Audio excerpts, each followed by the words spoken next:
always, if you have any questions, during this, you've all got my email address, and I'll try and keep an eye on that, except when I'm speaking.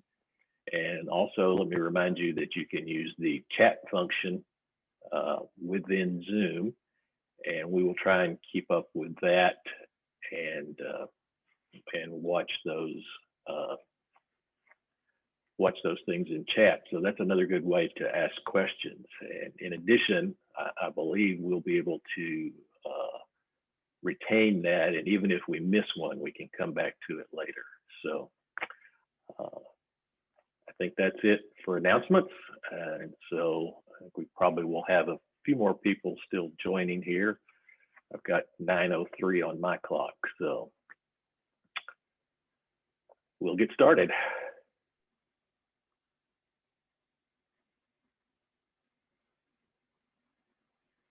Alrighty.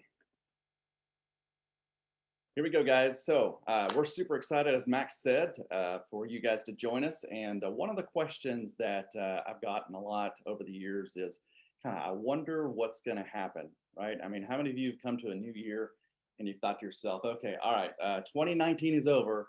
I wonder what's going to happen in 2020. Who of us could have known that something was going to happen where someone's going to eat a bat, it's going to turn the world upside down or whatever, right? But as we tackle 2021 and we get into this event here, which I know that, well, here's what I assume. I assume if you're here this morning on a Saturday morning, you're either working, which is great, or you have decided that, you know, like many years, you want to arm yourself with the best knowledge, the best tools to take into 2021, right?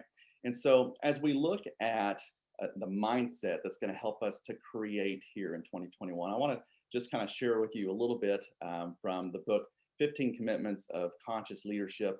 It's a really good book. If you haven't read this, this really is a great tool for you to use to not only to engage with your staff, but with your patients, but really take your consciousness to the next level.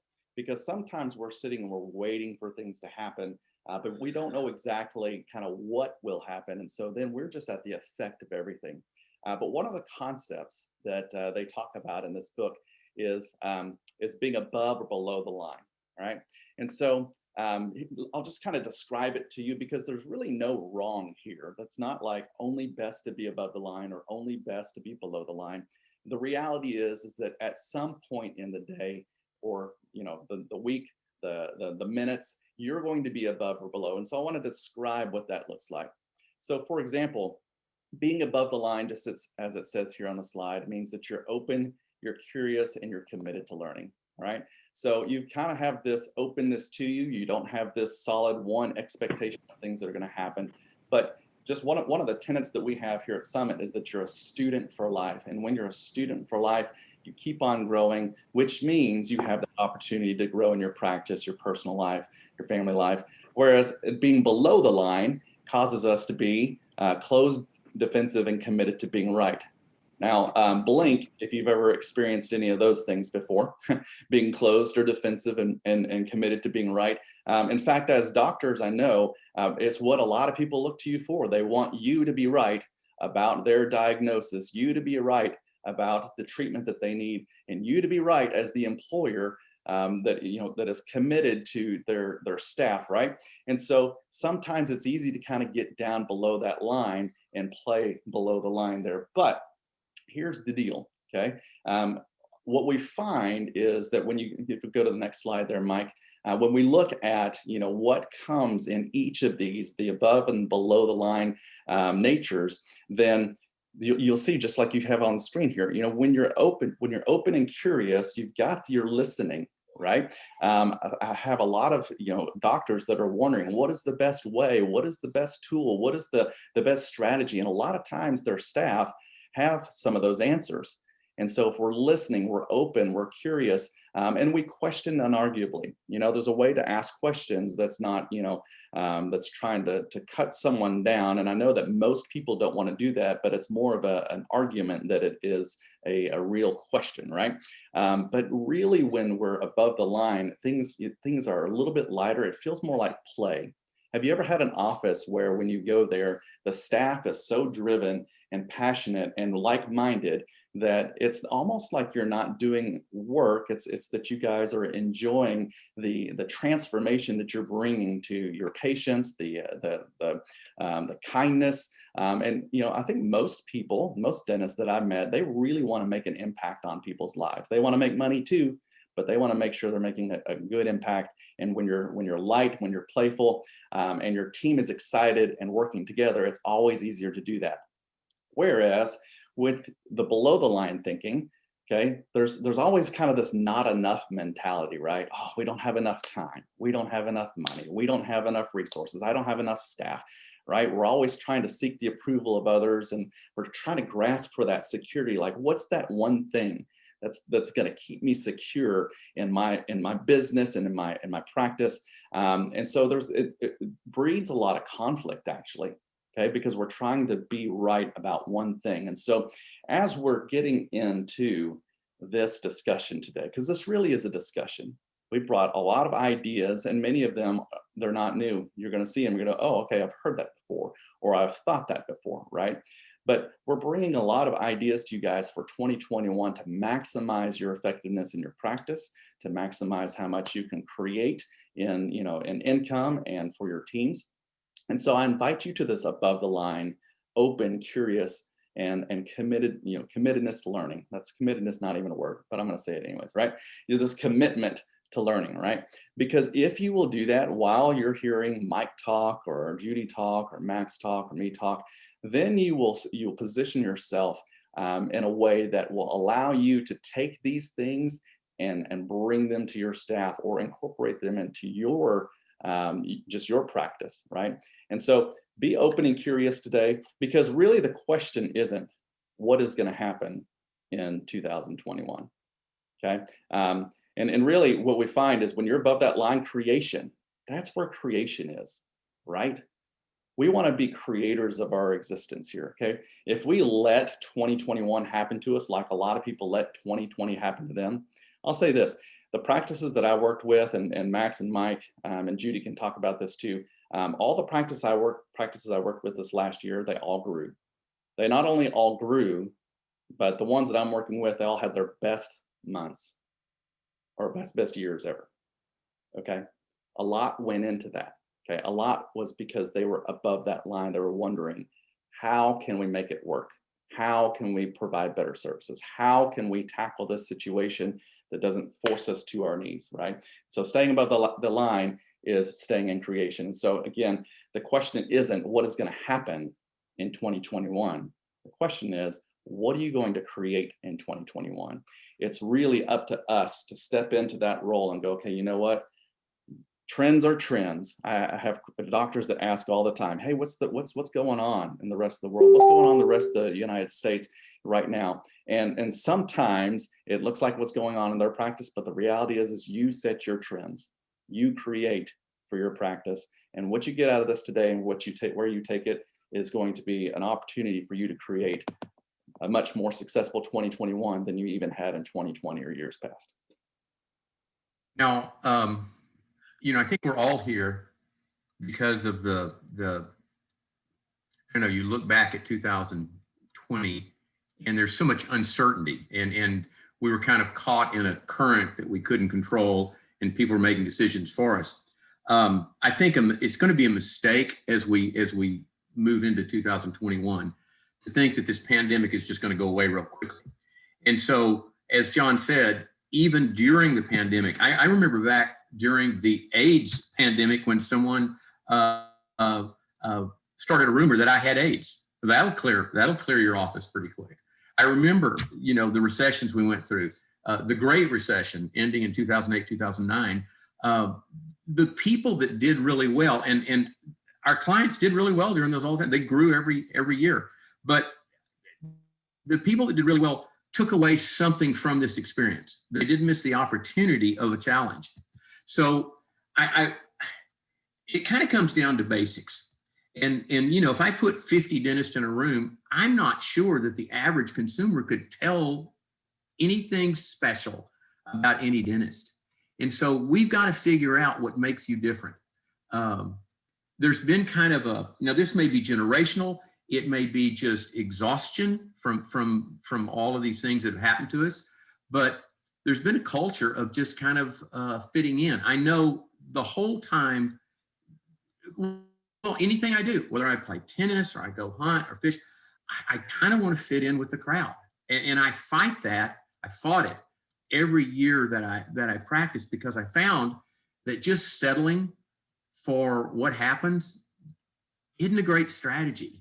I mean, Seth Godin's book, The Purple Cow, talks about being remarkable, okay?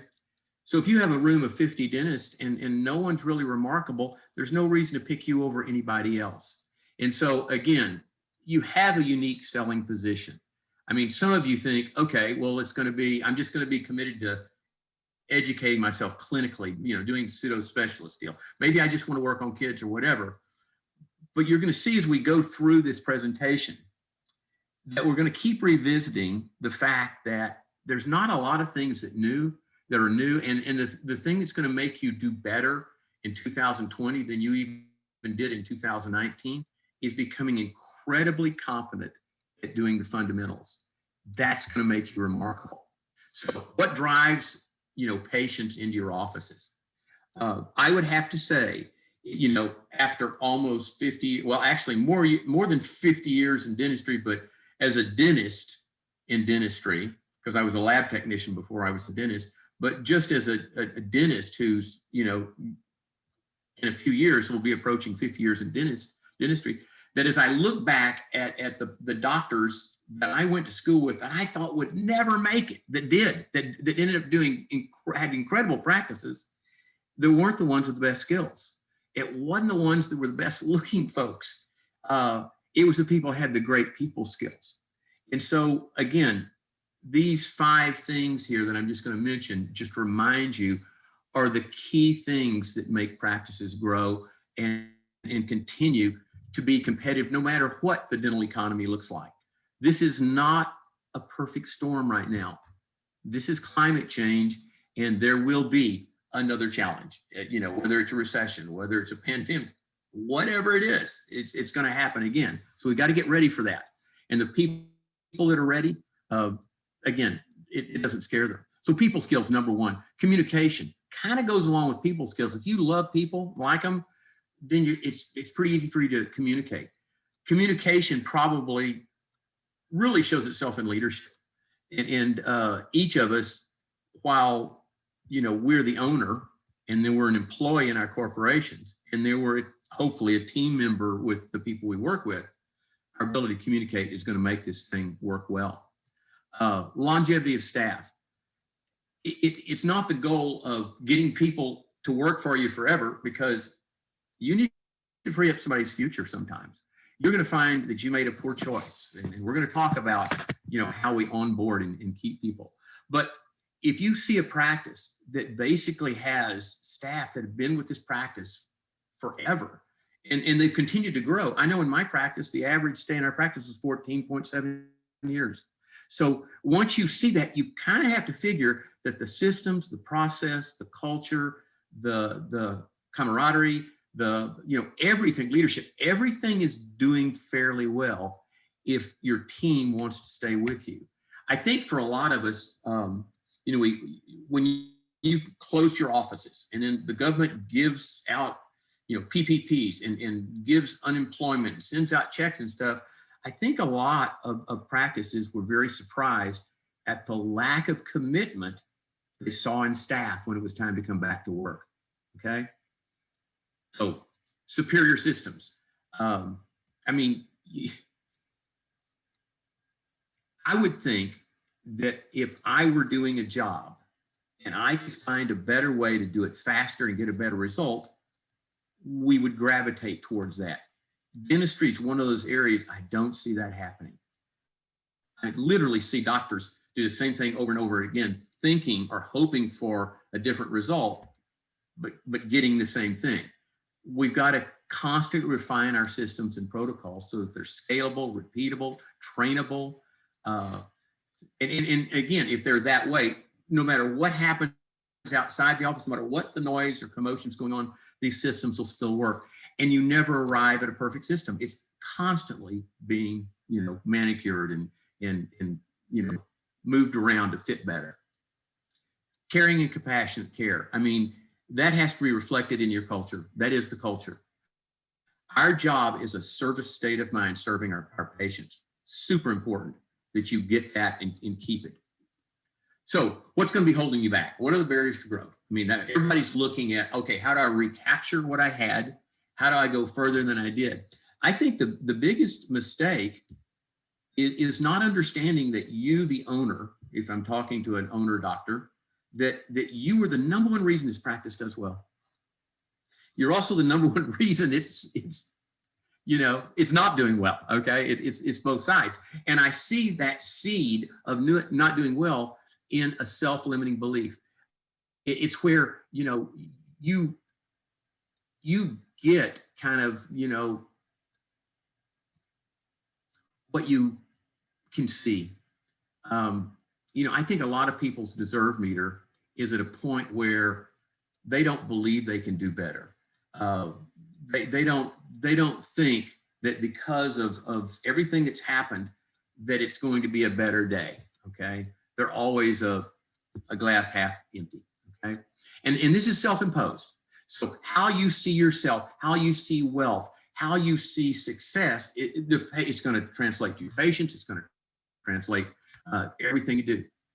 Consumerism. I mean, dentistry is a small consumer-driven business. So in a consumer-driven business, no matter what the widget or the product that we produce, the client decides who they want to spend money with and what they want to spend money for. And so, in a way, I think we're distracted when we just think about clinical dentistry or just think about the business of dentistry, like dotting the I's and crossing T's, and not include the consumer in this.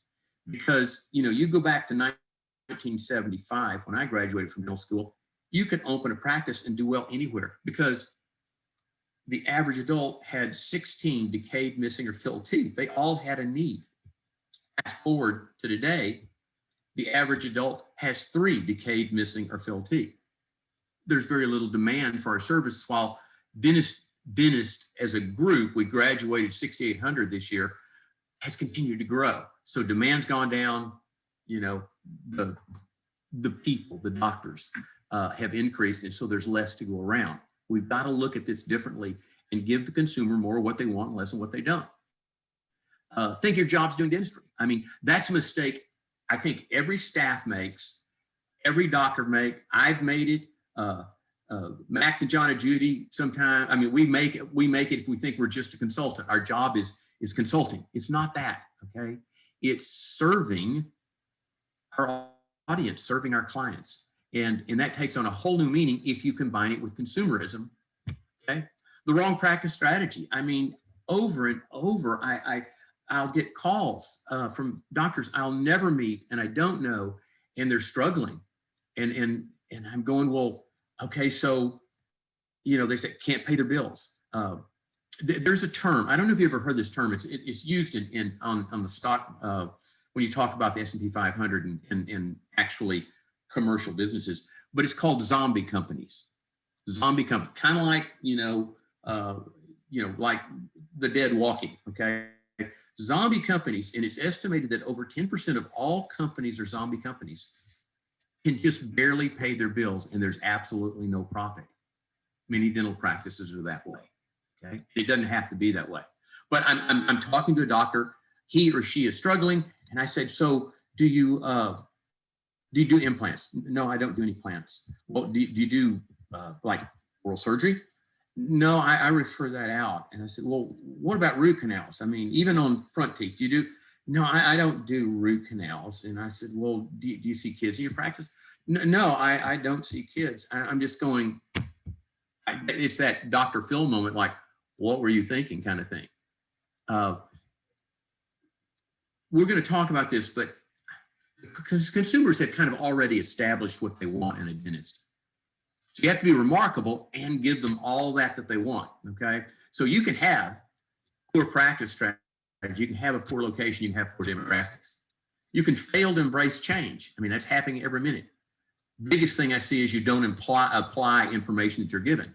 So the biggest mistake you could make from going through a pandemic or recession is not to learn something and apply that to the way you approach practicing dentistry, or go to a seminar like you are right now and not apply the data. Now, you were all sent some things through the mail that will help you, that further than what we're going to talk about, but detailed things for you to look at. And so if you're going through this, take a screenshot. Look at the data that we sent you so that it'll make more sense to you. Financial captivity.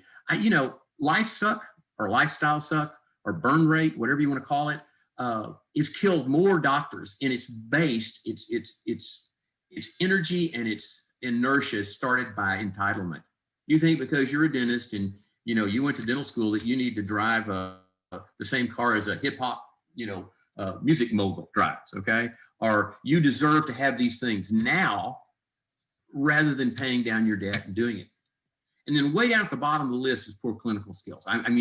Yes, I want you to have the highest level of clinical skills that you can possibly have. But with that being said, the consumer doesn't see that as much as you do.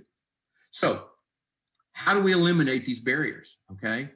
One, we can become strive for constant, never-ending improvement. A lifetime student. But we can't be settlers. We can't just assume by sticking our head in the sand that this is going to blow over, that we'll do what everybody else does. And that's what drives a herd mentality. They say in the stock market, when everybody's buying a particular stock, you're a year behind the curve until you're buying at the height of the market, and you're going to lose money. Herd mentality is just like sheeple. And when I say sheeple, if you live on a farm or ranch and you have sheep, you can literally put a log that the first sheep has to jump over and then lower it while the rest of the herd goes, they all jump, even though there's nothing to jump over. And so if you're just doing what everybody does on Facebook, it's going to be terrible. It's always surprising how many people on Facebook are killing it. I'm just going, and the advice that some of these people give, that it's kind of like, well, I'm not afraid of what you know, I'm afraid of what you know that ain't so. And the ain't so's are a lot on Facebook. You can't measure, you can't manage what you don't measure. And I think over and over, Max is going to touch this, Jude's going to touch this, John's going to touch about it, that you have to have your fingers on the pulse of the business of the practice. And I'm sorry, anything worth doing in life tends to be uphill, okay? The nice thing about a hill, it always has a summit. And, getting to that summit is what we're all looking for, okay? Doctors make the mistake of chasing symptoms instead of problems. So they'll go, Mike, I've got a new patient problem. I said, what's the problem? I can't get new patients. I said, well, then you don't have a new patient problem.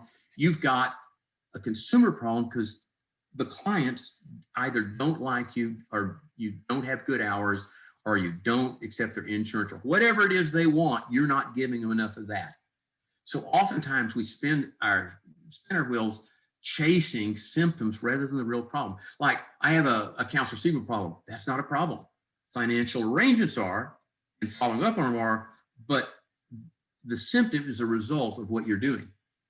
And I think if you talk about case presentation, this is one of those productivity barriers. Thinking that people want what you have to sell is a huge mistake. You have got to take the time to understand your client, find out what they want, kind of what their dental IQ and what their budget will allow, and try to give them more of that than we're getting. The other thing is really kind of thinking like a dentist. And I mean this in a bad term. And I wrote a series of articles. Hopefully you read them. A lot of times when we're talking, the reason that we write articles is because someone has asked us questions. The reason we refer back to the articles is that we tend to organize our brain over this, and maybe the details are better than just off the cuff stuff. So you can go back on our website, and there's a quick link to all the articles we've written. So go back and read Stop Thinking Like a Dentist. The first thing that the dentist in a bad sense does is they think they're the one person. I spend my time talking to new doctors about, opening a practice and things like that. And they think they're going to be the one doctor that's going to have a fee-for-service practice and do nothing but implants and full mouth, just total, like all on fours or restoring the entire mouth. Okay, you think you're the one doctor that won't have a kid that has a drug problem, or the one person that won't have a death in your family or a bankruptcy or something. That's a huge, huge chink in your armor when you think you're the one. You tend to step out in front of a bullet that's obvious you're going to get hurt.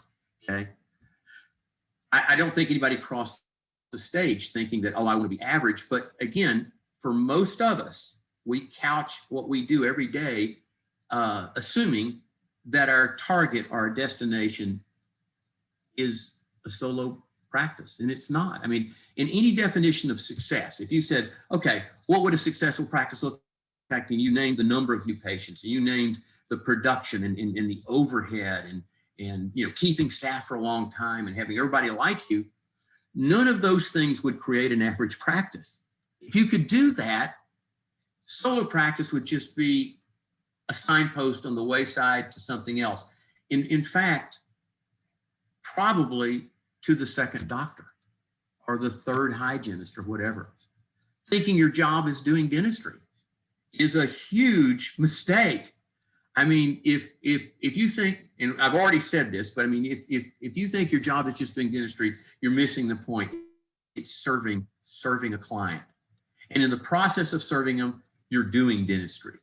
So once you start thinking, especially, a hygienist or an assistant who thinks her job is setting up, taking down, and sucking spit, they're missing the point, and it changes the culture of your practice. Acting like leadership isn't job one. I mean, that is a job you will never master, but you can always get better at. And so I spend a majority of the books I read. I got a deal from Kindle, and because it was the end of the year, and I had read 79 books this year. Okay, I didn't know I read that many books, but I'm constantly looking for ways to see leadership in a different way. Acting, thinking like Dennis is doing crap without looking at your your key practice indicators or your numbers, knowing those numbers. Most doctors, if I ask them, okay, how many, I ask them something as silly as what insurance is your network for? They don't know. What's your average number of new patients? They'll say a number, but when I actually get the real numbers, they're way off. If you bought a new car, if you're thinking like this, you bought a new car, you'd have to take all the instruments out because you're a dentist, okay? You just drive by feel. Entitlement, we mentioned that already, but entitlement, thinking that you deserve something that you haven't earned, gets people in debt. You start thinking that that's normal. Your entire life is just covered in debt. And so when you start getting to the end of your career, you don't have choices. You're not going to be what you thought you'd be the day you cross that, graduation podium. And the last thing, doctors, they'll go, well, that makes sense, Mike. Yeah, but, and then they go, it's different here. And it's not different here. So I'm going to get Judy to kind of talk about the strategy of achieving goals, because we've got to take our vision and start putting that down so that we can act on it. Right, Mike. There's one step that you have to do before you make your goals, and that is you need to acknowledge what you accomplished in the year before. For instance, you had goals from 2020. Well, what were they, and how close did you come to meeting all those goals? And in addition to that, you had other accomplishments that you never set out to accomplish. For instance, most of you set goals in January of 2020, and they had nothing to do with the pandemic. But as you had to go through the pandemic, your team members and your team as a whole probably did some pretty heroic things that they should be proud of. So it's very important that you review last year's accomplishments and that you acknowledge them and you praise them for your team, because it's only in praising them and acknowledging them that you can inspire them to want to stretch for even more in the coming year. So make all these acknowledgments first, praise the team, and then you start asking for their ideas for brainstorming for 2021. And you need to write on a board all the ideas that they share with you without judging any of them. And then once you have all the ideas on the board, you start looking at them, and together you decide, okay, of all these ideas that we've come up with, what's the number one thing we have to get done in 2021? What's the number two thing? The number three, the number four? And as you go through that process, you're going to find that some of the things on the board you probably can eliminate. Some of them you can combine. But what you'll end up with is a very focused list of the things you want to accomplish for 2021. But the next step is for each of these goals, you need to assign a team member or ask for a volunteer for them to help make sure that these goals are accomplished. You just have to make sure that they understand that they are not responsible for accomplishing the goal by themselves. You know, for instance, if your goal is to increase your production by 15%, and Donna is the one who's volunteered, we're not asking Donna to do all the work to get the practice production up 15%. What we need Donna to do is to monitor our progress towards that goal, let everybody know where we stand. If we have a shortfall, we need her to do some cheerleading to inspire people, to inspire your patients. And then we also need for all the people who are responsible for these goals to make a report on a monthly basis to the whole team. So when you have your team meetings, then they will be expected to let the team know, where do we stand on reaching this particular goal? If you will do this, you will keep your goals in front of the team throughout the whole 12 months. And when the team members know that we're going to be talking about what we've accomplished so far, then there's more likelihood that they are going to get some things done between the team meetings because they know that they're responsible for making these reports. So it's important for you to set these goals, but one of the things that's going to help you out is something that Mike's about to talk about, and that's knowing what your KPIs are and knowing what KPIs are important to you. So he'll take that conversation on. Actually, that's not Mike that's going to do that part. That's me that's going to do that part. Sorry. So that's okay. That's okay. So this, demystifying practice KPIs. Mike said it really a minute ago. He said it's, keeping your fingers on the pulse of your practice. And, I venture to say that if you're not doing this,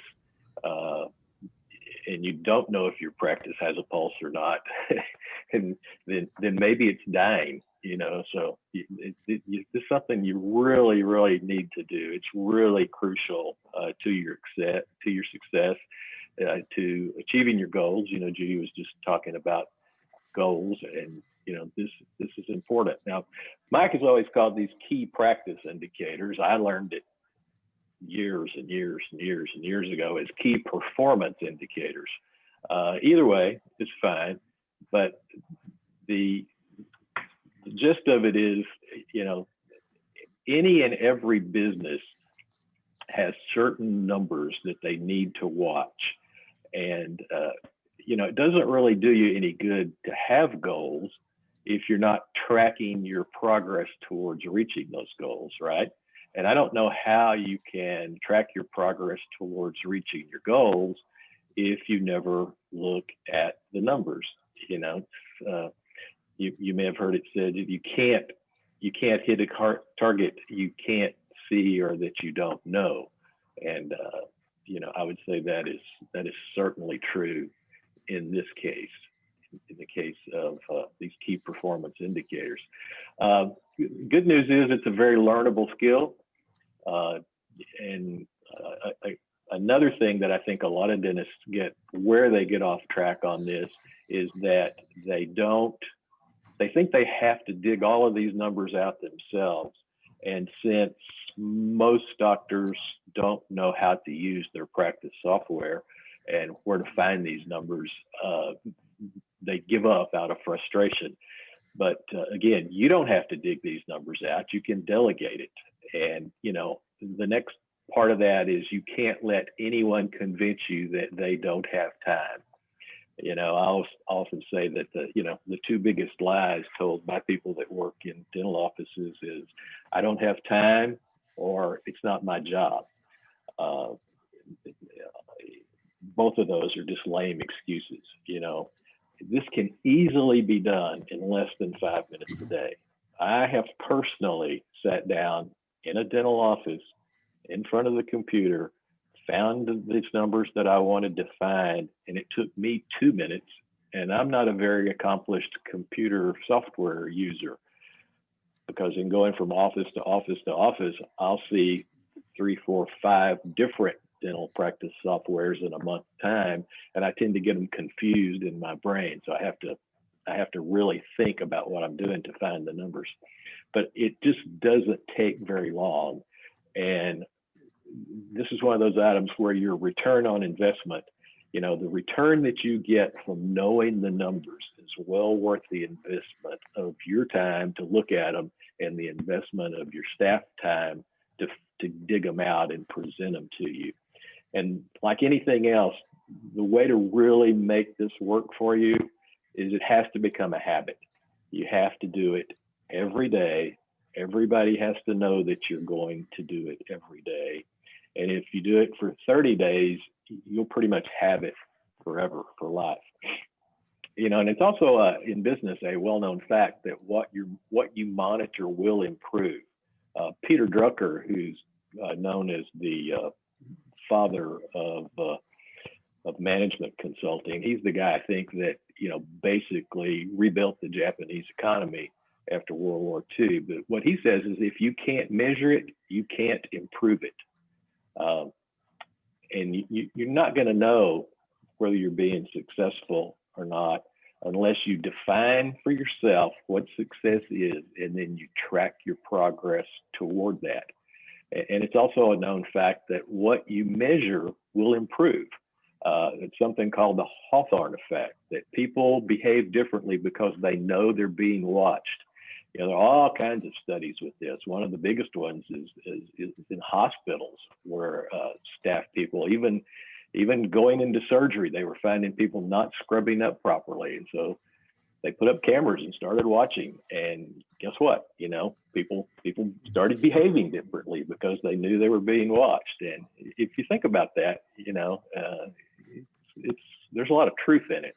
Anyway, you've got to monitor these things, and don't be afraid of establishing and using and adhering to a budget. Okay, budget is not a 4-letter word. It's not a dirty word. It's simply defined as an estimation of revenue and expenses over a specific future period of time. So you're going to say, this coming month, I'm going to spend $6,000 on dental supplies. And whoever in your office is responsible for ordering dental supplies, they just have, it can be as simple as they just have a sheet of paper, and at the top they write 6,000, 6,000. And every time they order something, they deduct that amount from 6,000. Okay. And that way you're going to stay within that amount of money. Now, if you get to, halfway through the second week, and that person has already ordered $6,000 worth of supplies, then it's time to take a closer look at it. What are they ordering? Who are they ordering it from? Are they overspending? Are they over ordering?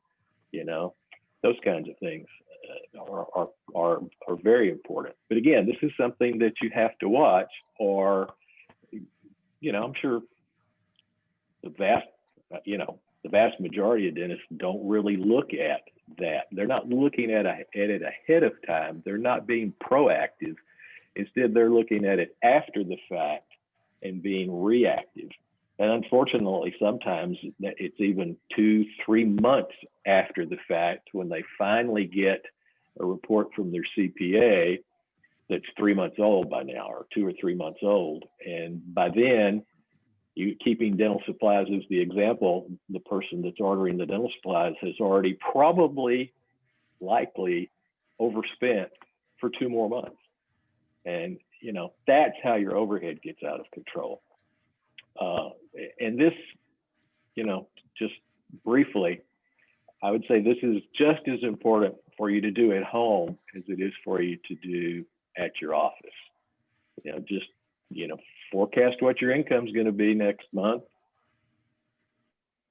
and, you know, adjust your expenses accordingly. And we'll talk some more about that later on. Now, what are these basic key performance or key practice indicators for any practice? I had sent out a handout and some other things. So there's a page in there that's called benchmarks.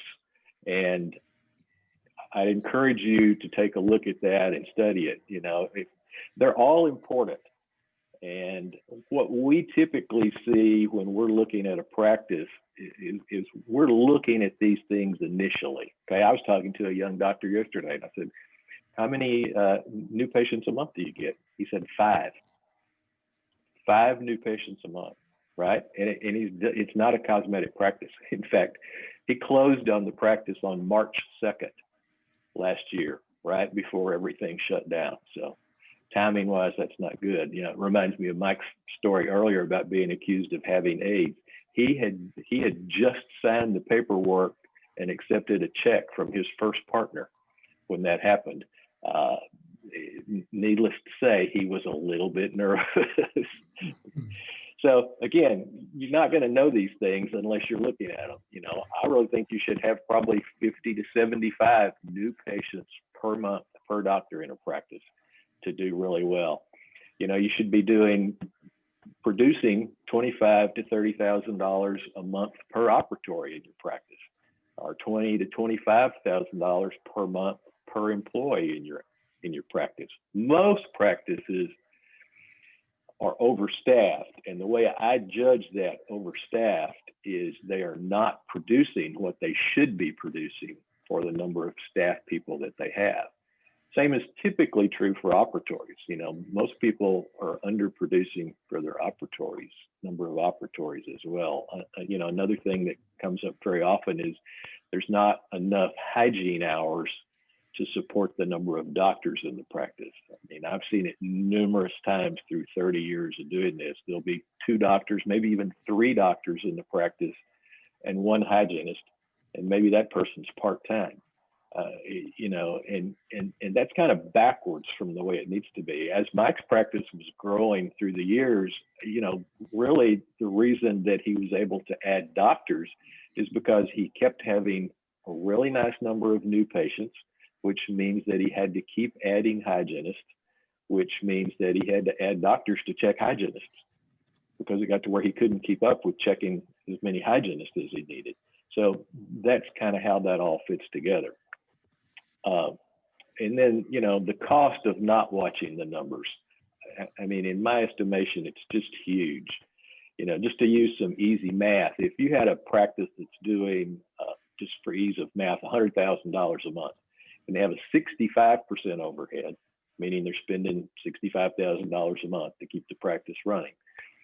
If you take that and compare it, or if you can find ways to reduce it to $100,000 per month practice with a 60% overhead, or spending $60,000 a month, right, to keep it running, that's $5,000 extra, so to speak, extra per month.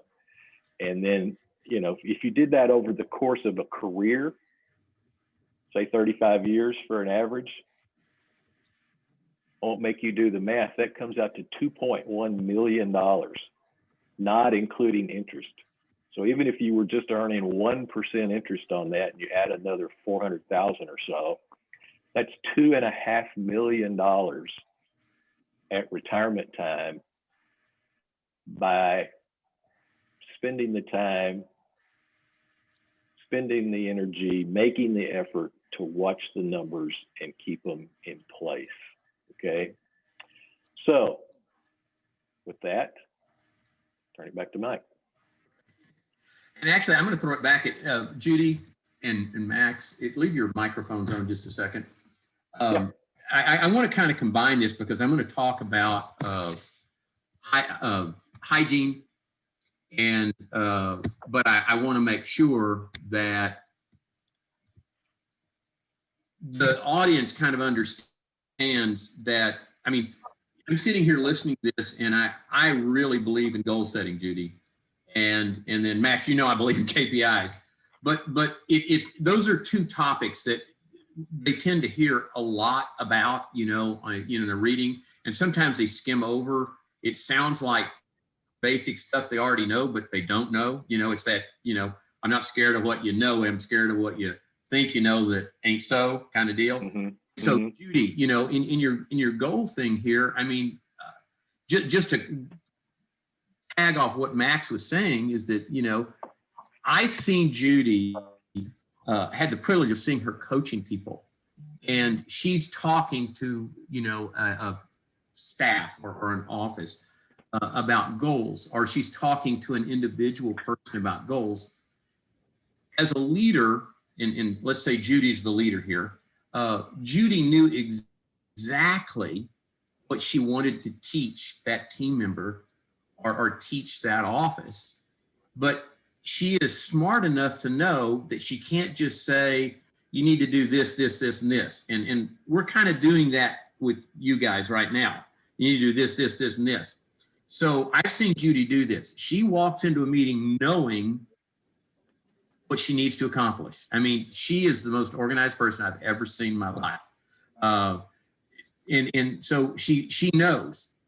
And through a series of questions, and she has great PowerPoints too, when you know, in examples of this, she actually encourages the staff and doctor to come up with these goals or this system or whatever it might be.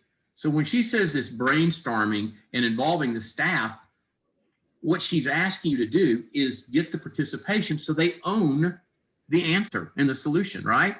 So if now in my office, Max, you know, the staff had final say on all of the staff and all the doctors, even the doctors that became partners, right? And so, you know, by doing that, when that doctor came or that staff person came, they had decided it was their decision to do it, and now it was their responsibility to make them successful at doing it.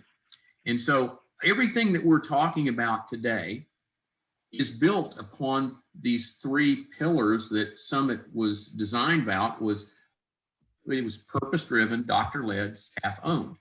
And so part of ownership in a business is helping them, you know, contribute to the ideas and the processes and the systems. I mean, I had one time where we were running out of chairs for hygiene. I mean, we had a significant number of new patients. And so, again, the hygienist came up with this idea that worked 3 10-hour days and 1 Saturday a month, which ended up being, in my office, 32 hours, 4 8-hour days was full time. By working 3 10-hour days and 1 Saturday a month, for the month, it made the same amount of time for them to work, but it allowed us to add 2 more hygienists. It gave us more, you know, the schedule allowed us to chair it very, you know, much better. So again, think about what Judy said about these goals, because again, we're going to talk about implementing one. And I didn't think about this until I'm looking at this next slide, this hygiene slide. This could be a really good goal for you guys. And then when Max is talking about these numbers, I mean, you've got those numbers sitting there, and I'm guessing, Max, when you tell people that they should need 50 to 70 new patients per doctor, what kind of reaction do you get? They think it's impossible, you know, and it's not impossible for starters, but the other part of their reaction is typically, well, I don't know what I would do with that many new patients. Yes, and, exactly. And really, and they're right about that, because if they're set up, if the system that they're using now is essentially set up to handle 5 new patients a month or 10 or 15 or whatever they're getting, yeah, it would probably be a disaster for me to increase that to 50 overnight. You have to ramp that up rather slowly, but it is possible to do. And the way you do it is like the word I used is systems. You know, the other thing that I find, you know, that I get a chuckle out of, Mike, is a lot of times these doctors that say, the business part of this and watching the numbers and all that, I just don't really care for that. I'm just not into that. That's just not me. I just don't want to do that. I What do the dentistry, right? I said, yeah, I just want to do the dentistry. I said, so you don't like numbers, huh? No. I say, oh, I see from all the, decorations in your office here that you play golf. You like to play golf. Yeah. Well, tell me about the last time you played. Oh, I played yesterday. I didn't work yesterday. I played golf. And I say, great. What was your score? And they can tell me that, they got off to a slow start. They bogeyed the first 4 holes, double bogeyed the 5th hole, and then they kind of leveled out, and then they were on, they shot par for 5 or 6 holes. And then at the end, getting down to 14, 15, 16, they got a few birdies and even ended the day 18 on a double birdie. And they can tell me their final score. They can tell me what direction the wind was from. They can tell me what they were, they can tell me every detail. And then I just look back at them and say, you don't like numbers and you don't believe in keeping score, and so it's just interesting, Yeah. And again, sometimes Max and I, and Judy too, every all of us notice this. Sometimes you can look at a problem and, they have a goal list and we have them prioritize it. And then we know that the priority is off, okay? Because they're looking at symptoms rather than the problem. And we might suggest, okay, well, this number 3 item, I'm thinking we need to do that before we do the one you've got at number 1. And they'll do it, and all of a sudden, number 3 and 7 disappear, right? Because we actually fixed the problem rather than the symptom. So again, these goals and these numbers are real important. And so we need you to set your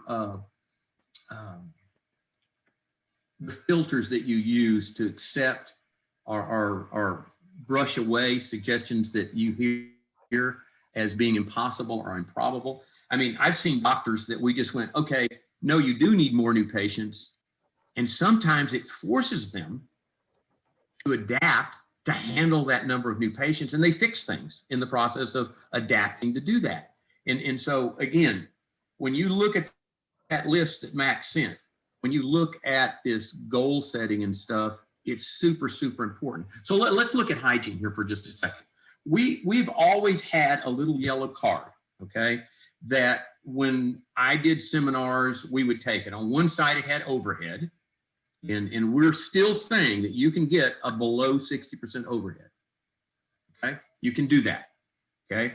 And then on the other side, they have benchmarks, and Max mentioned them, especially the ones on the production per employee and production per operatory. I thought, and if you go back and look at some of the articles that we sent out in our blog in March and April and May, one of the things I was hoping doctors would learn when they laid everybody off and they stopped for 2 months, that when they came back, they would be very careful, cautious, frugal, whatever the right word is, in hiring people back, so that we only hired back as we could produce about $20,000 per employee. And then something unforeseen happened, right? We had kind of we all felt like there was going to be a huge, boost for the first 2 to 4 weeks of pent-up demand, but it lasted a little longer. It lasted about 3 months. And everybody's feeling pretty good, and they forget that 6 months from October, they didn't have hygiene. And so there's no recall. And then we had hygienists that didn't want to clean teeth with the Cavitron. And then I don't know, tell me if I'm wrong, Max, Judy, John. Wasn't there a time in my practice for like 25 years that we didn't have Cavitrons? And we still clean teeth. So again, Hygiene Center for me, and Max mentioned this, is kind of the hub of the entire practice. I've actually seen in my own practice that people, it's kind of like their hairdresser. 92% of all the appointments made in dental practice are going to be made by a female. you're going to find if you look on your, practice statistics report or your patient analysis report, where it gives you number of patients by zip code, number of patients by age, male to female, insurance, no insurance, the females, there'll always be more females in a practice than males. And again, Hygiene Center makes that possible. It makes it probable that you get started on the right foot. So I need you to do away with the mindset that hygiene is kind of a necessary evil, or a lost leader, or whatever. That you just do it to break even, then you get to do work. In my practice, they did at least 33%, at least a third of the total collections. And one of the things you need to remember is that 67% of all the dentistry the doctor will ever do is done through hygiene recall. Okay. So on those reports, and Judy, tell me, I don't think Open Dental has just a single report that does this, like Dentrix is practice statistics report, and EagleSoft is patient analysis report, and SoftDent they have one, and I know in PracticeWorks they have one. But is there another name that they could look at in their software to find this information?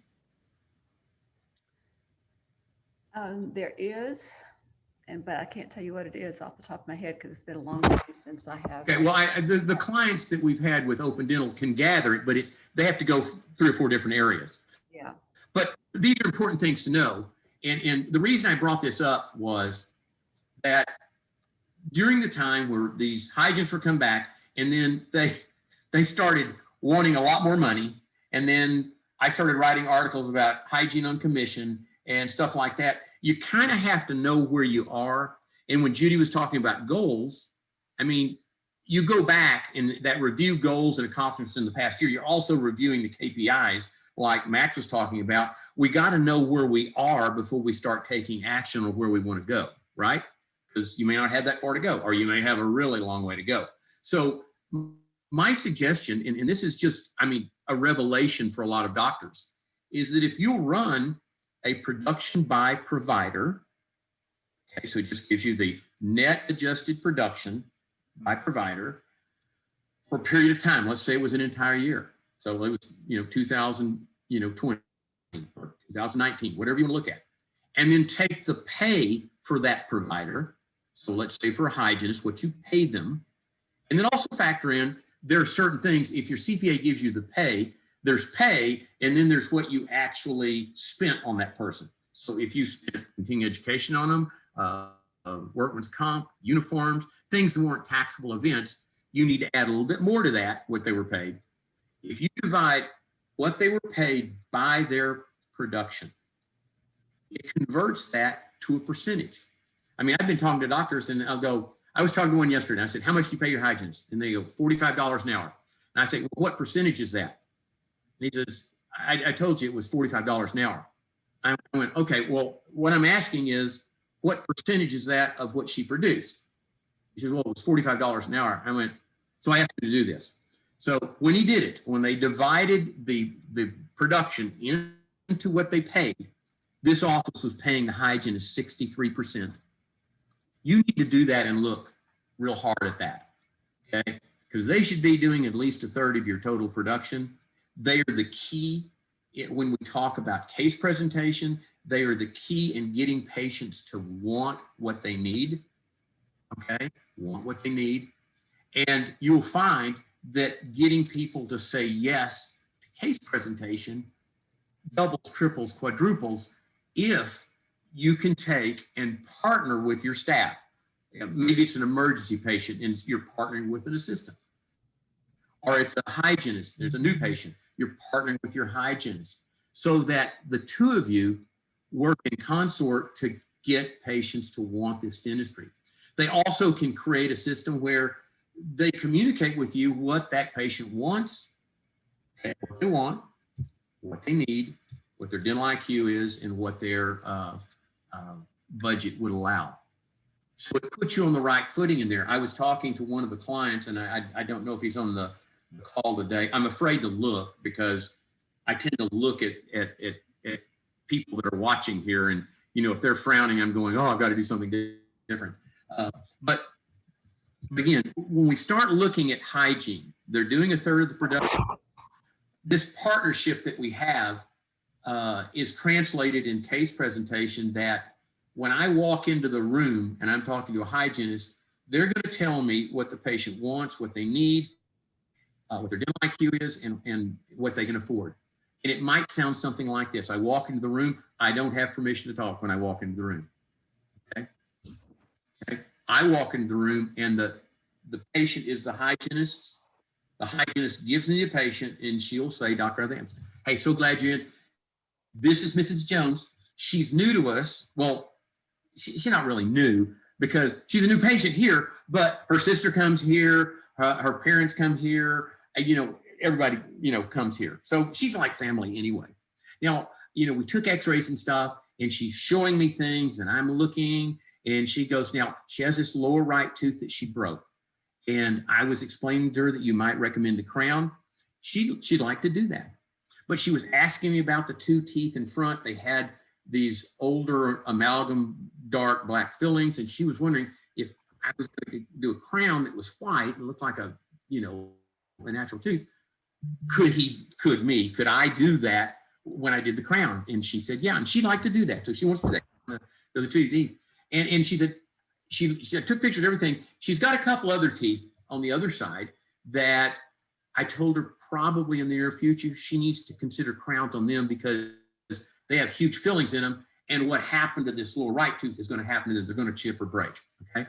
Now, what she did in a way is she told me, because we have two different types of doctors, these overly assertive doctors that just sell everything. And then we have these unassertive doctors that will only present dentistry that they know the patient will accept. So what she told me was, okay, doc, let's say I was an overly assertive doctor. My inclination was to just, you got this wrong, this wrong, this wrong, this wrong, this wrong, this wrong, this wrong. Do you have any questions? Okay, just kind of overwhelm them. Okay, or I'm the guy that, won't tell them anything. But let's say I was overly assertive. So she's telling me, she says, okay, Dr. Abernathy, she needs this crown on the lower right. And she wants those two fillings. Look, I already tried to talk her into the crowns on the other side.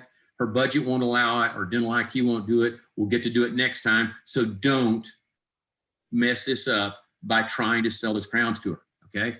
All I have to do, in a way, is to nod my head, agree with her, and then when we got through, say, well, Mrs. Jones, it sounds like you'd like to do the crown, the two fillings, but we're going to wait on the other side, correct? And she's going, yes, absolutely. Or to the non-assertive doctor, it might be, okay, doc, this is what they said, doc, she wants the crown. Do not do an MODBL pin composite filling. She wants the crown. She needs the crown. She can afford the crown. Don't change the treatment plan. Okay, so it becomes a partnership. And again, in a way, these hygienists are an ambassador to our clients, and they don't feel like they have any reason to sell the patient anything. So they're doing a third of the production. Now let's say you're an average practice. You got 25 or 30 new patients. Let's say you had 30. So that's 360 a year. And a hygienist can only see about 500 to 600 patients a year if she sees them twice a year, and she still sees the average number of new patients too. Okay? No big deal. So every time that you hit about 500 to 600 patients, so in this case, about every 2 years, if you had 30, you should need to hire another hygienist. Now you're listening to this, and let's say you average 25 or 30 new patients a month, but you've only had one hygienist, for years. What does that mean? Well, it means that you've got a lot of patients that aren't coming back.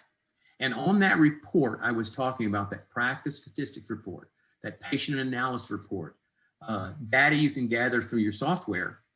There's a place there that'll list your active patients, been there in 12 months, been there in 24 months, and the number of active patients that do not currently have an appointment. That practice that I was talking about that was paying their hygienist $45 an hour, I asked him for that report, and miracles on miracles, he knew where to find it once I told him, and he showed it to me. 97% of all of the active patients did not have an appointment to come back. Okay, that's a problem. Okay, so let's assume we're doing everything right. Your goal in life is to have twice the number of hygiene hours as doctor's hours. Okay, so one dentist, 2 full-time hygienists. I mean, 1 full-time dentist, 2 full-time hygienists. So if you hire an associate, your goal in life certainly is to onboard that dentist in a proper way and get them going, but, okay, you need to assume that you're going to need that 3rd hygienist, and in short order, you're going to need that 4th. So when you start growing and adding doctors, providers, then you go from an average practice of 25 to 30 new patients to, even in an average, you can have 2 doctors in a practice as average. Even if it was average, you're still going to need to go to 60, double it, okay? And we're suggesting 40 to 70, 75 new patients per doctor before you bring that associate in. So there's pent up demand. You know, when you look at that, if you had 50 new patients a month, in a way, if you do that and these people come back, then you got it going on. You know how to market. You know how to schedule people. You know how to inspire your consumers to refer and make them happy and do dentistry and run a schedule like that. You know, these things are like a big puzzle that the pieces have to fit together to make this work, okay? Now, the reality of commission pay structure. Do hygienists want to work on commission? No. And there are a set of articles, if you go to our website, on commission pay hygienists, okay? And I think there's 5 or 6 of them in there. And it'll explain it in detail. But the travesty here is this, and the mistake we've made is that we've gotten used to having a yearly cost of living raise, 2 or 3% raise in people's salary, and then a longevity-based raise. Like, well, Susie's been with me for 5 years. She needs to make more. She's an assistant, make more than my other assistant. Okay. Well, that was okay back in the 70s and 80s and early 90s. When managed care came in, back then we could raise the salary, but we could also raise the fees, and it would offset that 2 or 3%, increase in pay. Today, we raise our fees, and you should every January, every June or July, 2 or 3% raise your fees. You're hoping for an increase in reimbursement. But with insurance being about 75, 76% of the average dentist practice, raising the fees does not raise the amount of money that you collect. And so all these many years, these hygienists have made more every year, okay? And they're cleaning teeth, and now 76% of their patients are managed care, and the reimbursement has gone down every year for the last 15 years. So their pay has increased, and the money they brought down has decreased every year. That doesn't work. You would never, ever pay an associate on a long period of time a salary or just, anything but a commission pay. I mean, at some point they have to learn that business of dentistry. And again, the reality is it's you eat what you kill and clean. And so again, this is a tough time to think about that, but it ought to be part of your goal over the next couple of years. Take a hard look at this and really know what that looks like. Hygienists are just like doctors. And while we're not going to be talking about scheduling today, everybody's schedule, you have substantial cases in it, whether you're a doctor or a hygienist. And, about 60% of your day has to be in these substantial cases. I mean, literally a substantial case for a doctor is about the fee of a crown. And so if 60% of, let's say you had a $5,000 a day was your goal, 60% would be $3,000. The crown was $1,000. Then we'd need 3 crowns or its equivalency.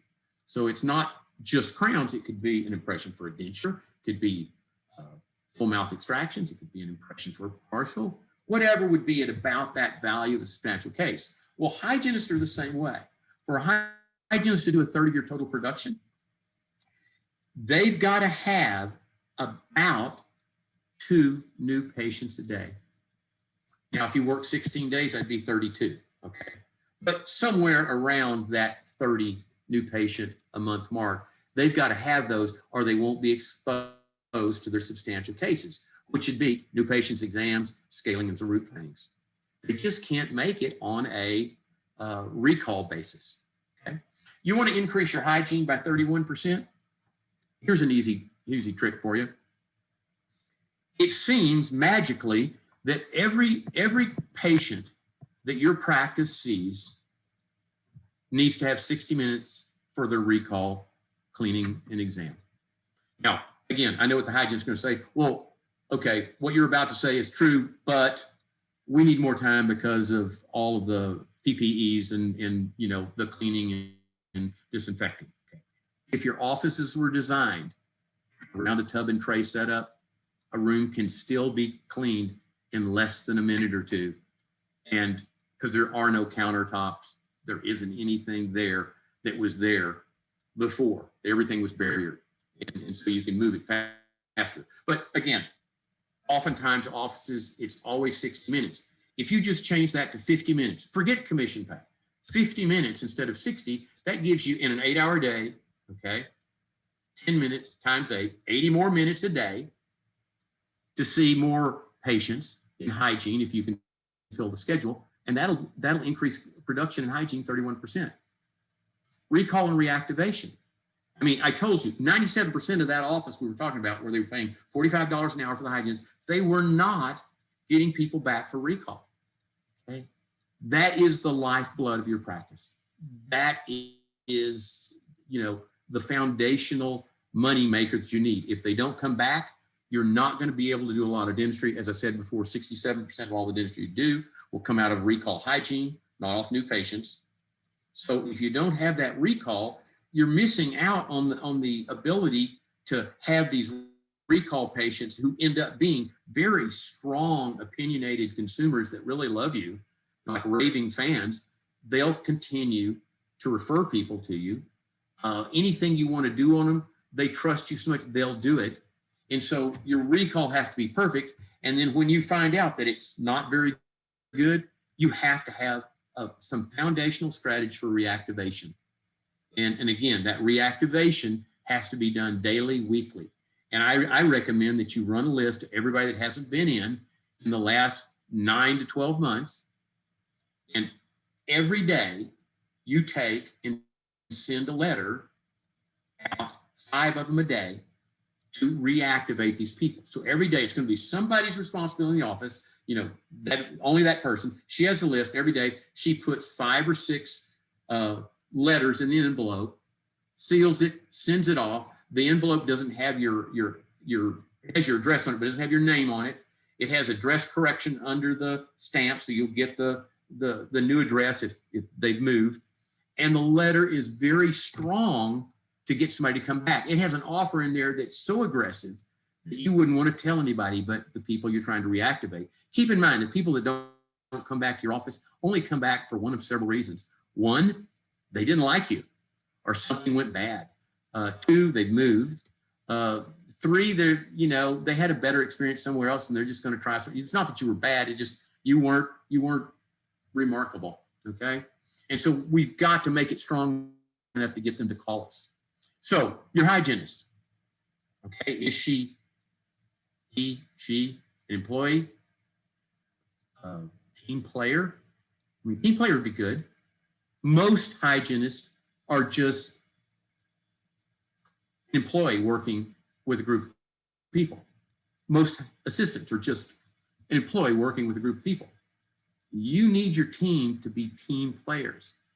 But even more important, they need to be a partner. So I want to talk about this. You know, we talked about goal setting. We talked about these key practices. We took an example of a hygiene profit center because it's super important. If you can get them doing well, the doctor will always do better. Okay. And so I want to talk about just a real black and white thing that pops up. And again, it's speaking about it is really motivated from the fact that I talk to doctors and they don't look at these numbers like Max was talking about, but specifically the what you spend and what you bring in, and what your overhead, and what those key practice indicators, or those key performance indicators indicate when we look at it. And so we take and look at profit and loss statements. We ask people to do it. But I want you to understand, and Max sent a traditional profit and loss statement from a real doctor, okay, a real client. It's an old one. It's like 10 years old, but it's just a traditional profit and loss statement. Profit and loss statements are 25% of the GAAP reports that CPAs use, that generally accepted accounting principles, GAAP profit and loss statements. The problem is, and I think I've said this enough that everybody should know this, but I mean, I always thought that was profit and loss. What was on that paper? It's not profit and loss. Profit and loss statement has nothing to do with profit and loss. It's a tax document. And that's why CPAs like it. What you want is a cash flow statement, something like your checkbook. You look at a profit and loss statement, it's going to have depreciation, amortization, which you can't wipe your bottom with, but it doesn't have debt payments, which is an expense, truly an expense. It's not a deductible expense, in the sense of taxes. So it doesn't appear on there. So if you're paying for your practice, your startup, whatever, it's not on there. And so you look at just your profit and loss, it gives you the false sense that you're doing okay, and you're not, okay? So you have these two things, profit and loss, and then the same office a couple of months later with the profit and loss statement converted to a cash flow statement. Now, a cash flow statement is going to include those debt payments. And it's going to include just about every line item on a profit and loss statement. So we haven't lost any of these categories. We've reorganized them to help you see this or look at it in a different fashion. So I encourage you to look at that. Now, I did notice something when I looked at the cash flow statement that I would change one little thing on it, and I'll tell you what it is here in just a moment. Okay, so what you're going to do, and what we're asking you to do, is to take your year-end profit and loss statement for 2020 and reorganize it into 7 categories. Okay. The first category is going to be compensation. So it would be anything that you spend on an employee. If you had staff meeting costs, that would be their workman's comp, uniforms, continuing education if it was for the staff, what they're paid, any benefits that they might have, anything at all. Temporary staff. I would, to simplify things, I would even add my accountant, my lawyer. If I hired a consultant, I would put them there too. Now, if you're going to add the attorney and CPA, we usually recommend around 25%. Then that might knock it up 2% to 27%. But your goal is to hit around 25%. You're going to find that you're way off. And if you're way off on your profit and loss statement of hitting, 25%, it generally, of the 7 categories, it's the one that's way out of line. And as Max said before, it's generally that you're overstaffed, underproducing, or it could be that you're non-assertive and you're not getting the treatment mix that you need people to say yes. You're just doing big fillings and stuff like that. Okay, so let me run through those categories real quick, and then I'll talk about these 2. Okay, so we've got compensation. We know about that. Facility cost is a tiny bit confusing, and it's my fault. I'm the one that called it facility. But when you look at it, you will see exactly what we put under there. It'll be insurance on the office, utilities, telephone, equipment purchases. If I purchased a practice, it would be under there, that payment, rent, bank payments, anything to do with physically running your practice, including, maintenance on your computers, things like that. Okay, and you'll see it's a pretty good line item deal on the cash flow where we put it in there. You'll see what we put in there. Number 3 might be dental supplies. It should be around 6%. Marketing should be 3 to 5. That facility should be about 7 to 9. Compensation be 25. Office supply should be less than 2. And lab should be 8 to 10. Now, if you have a CREC or E4D machine, it still goes under lab, not under supplies. Okay, they're not under facility costs. Okay, so what we did in this is we took the profit and loss statement that just had numbers in a column and did this. We want you to put them into 7 categories. The 7th category being anything you spend on the owner doctor. Okay, because you chose to spend it that way. Okay, could have been profit. You chose to spend it on your car. Okay, so it's everything else below the line.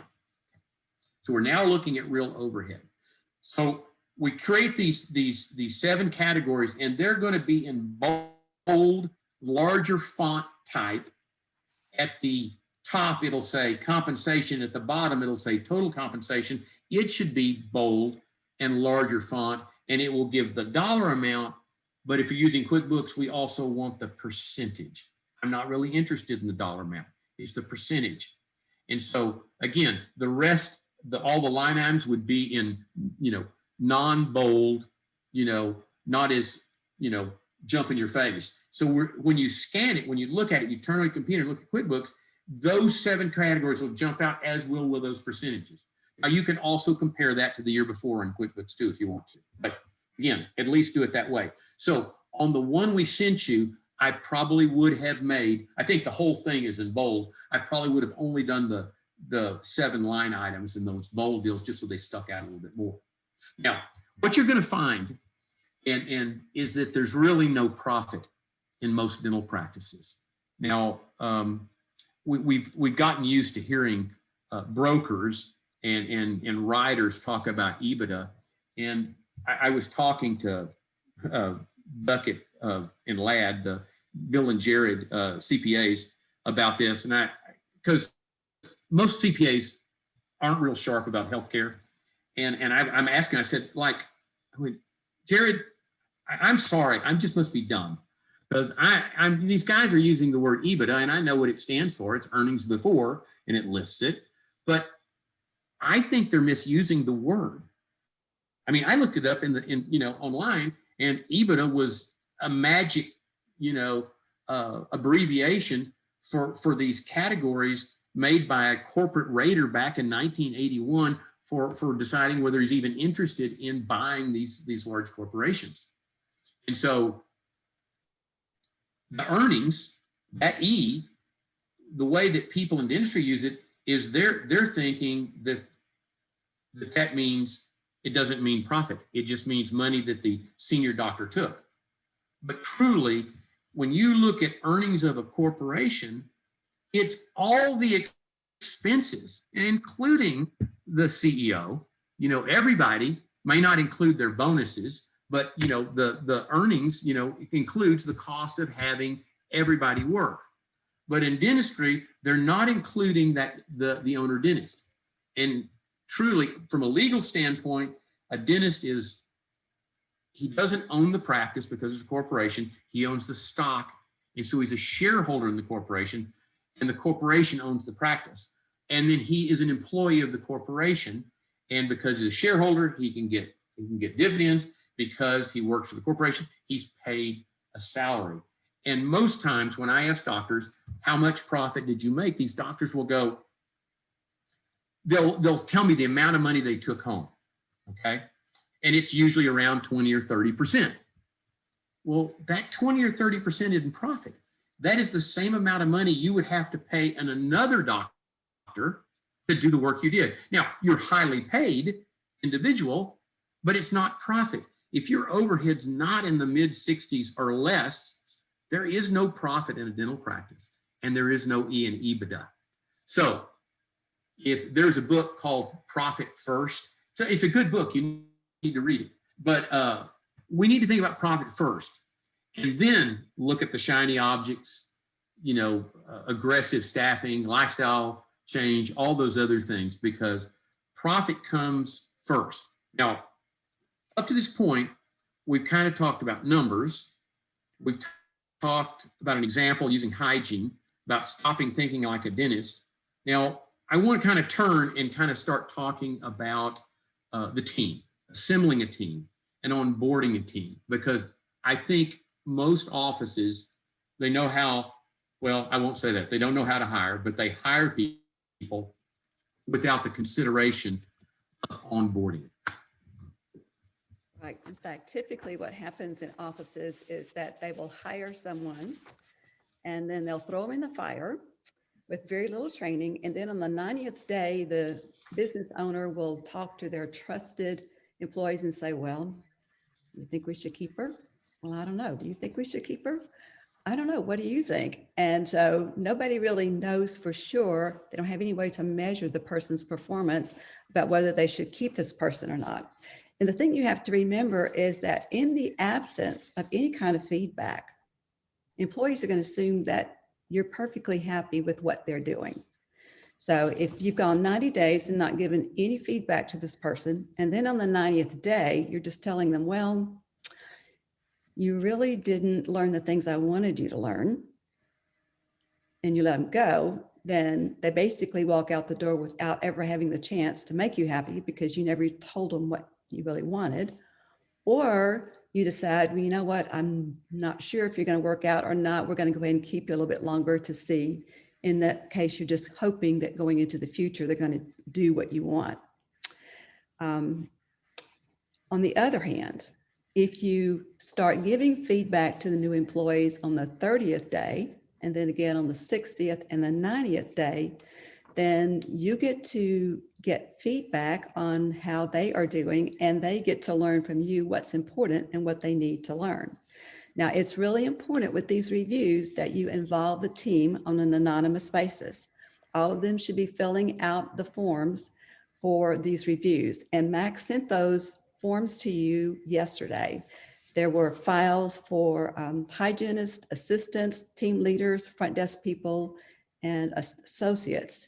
And in each of those files, there are 3 tabs, one for the 30, 60, and 90 day. And that's what the team members will be filling out. Basically, they're going to be checking off boxes for each of the tasks these people are supposed to be doing. Are they failing to do these tasks? Are they trying to do it, but they need some improvements? Or are they already meeting the standards of the practice, or are they possibly exceeding the standards of the practice? But once all the team members have filled out this information and given it back to you, then you need to compile it into one report that brings all this information together. You may have to do some editing because the team members are allowed to tell you the things that this person does really well as the things they need to improve and the things that they'll do to help the person. But when you read some of the comments, you may have to edit them because I can guarantee you some of them will be raw. But pull together a report that you can share with a new employee. And then this is what you need to do. The first thing is you ask the employee to read this report and ask them what they think about it. And as they are giving you this feedback, you need to listen, listen, listen, because what they are about to tell you opens up a wide window that exposes who they are and what kind of employee they're going to be in the future. For instance, if the new employee says, well, you know what, I agree with this assessment. I admit that I have not really learned how to do X, Y, and Z, and I probably need to work more on that.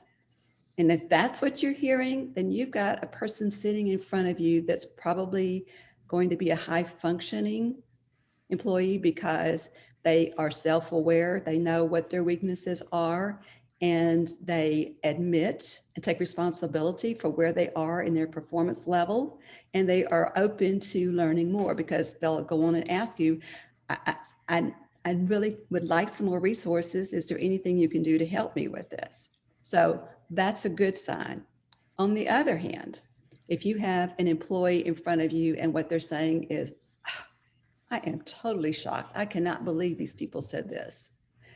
Then what you have in front of you is a new employee who has no self-awareness at all. They have been there 30 days, 60 days, or 90 days, and they have no clue about how they are impacting the practice, impacting others. And so if you do decide to keep that person, this isn't going to change in the future.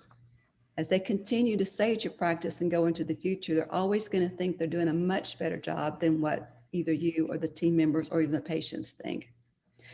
The other thing that can happen is you'll have an employee that says, well, the reason why I'm not good at this is because, and then they start placing the blame on the other team members, and they start telling you about how the other team members don't work together, they don't follow the rules, no one's on the same page, you're not being a good leader. And the next thing you know, all of the attention is diverted from them and it's cast upon you and all the other team members. Another bad sign. If you keep that person on board, that will not end. That will continue to repeat itself in multiple ways into the future. So it's really important that when you give this information to the new employee, let them read it and listen very carefully to what they have to say about it.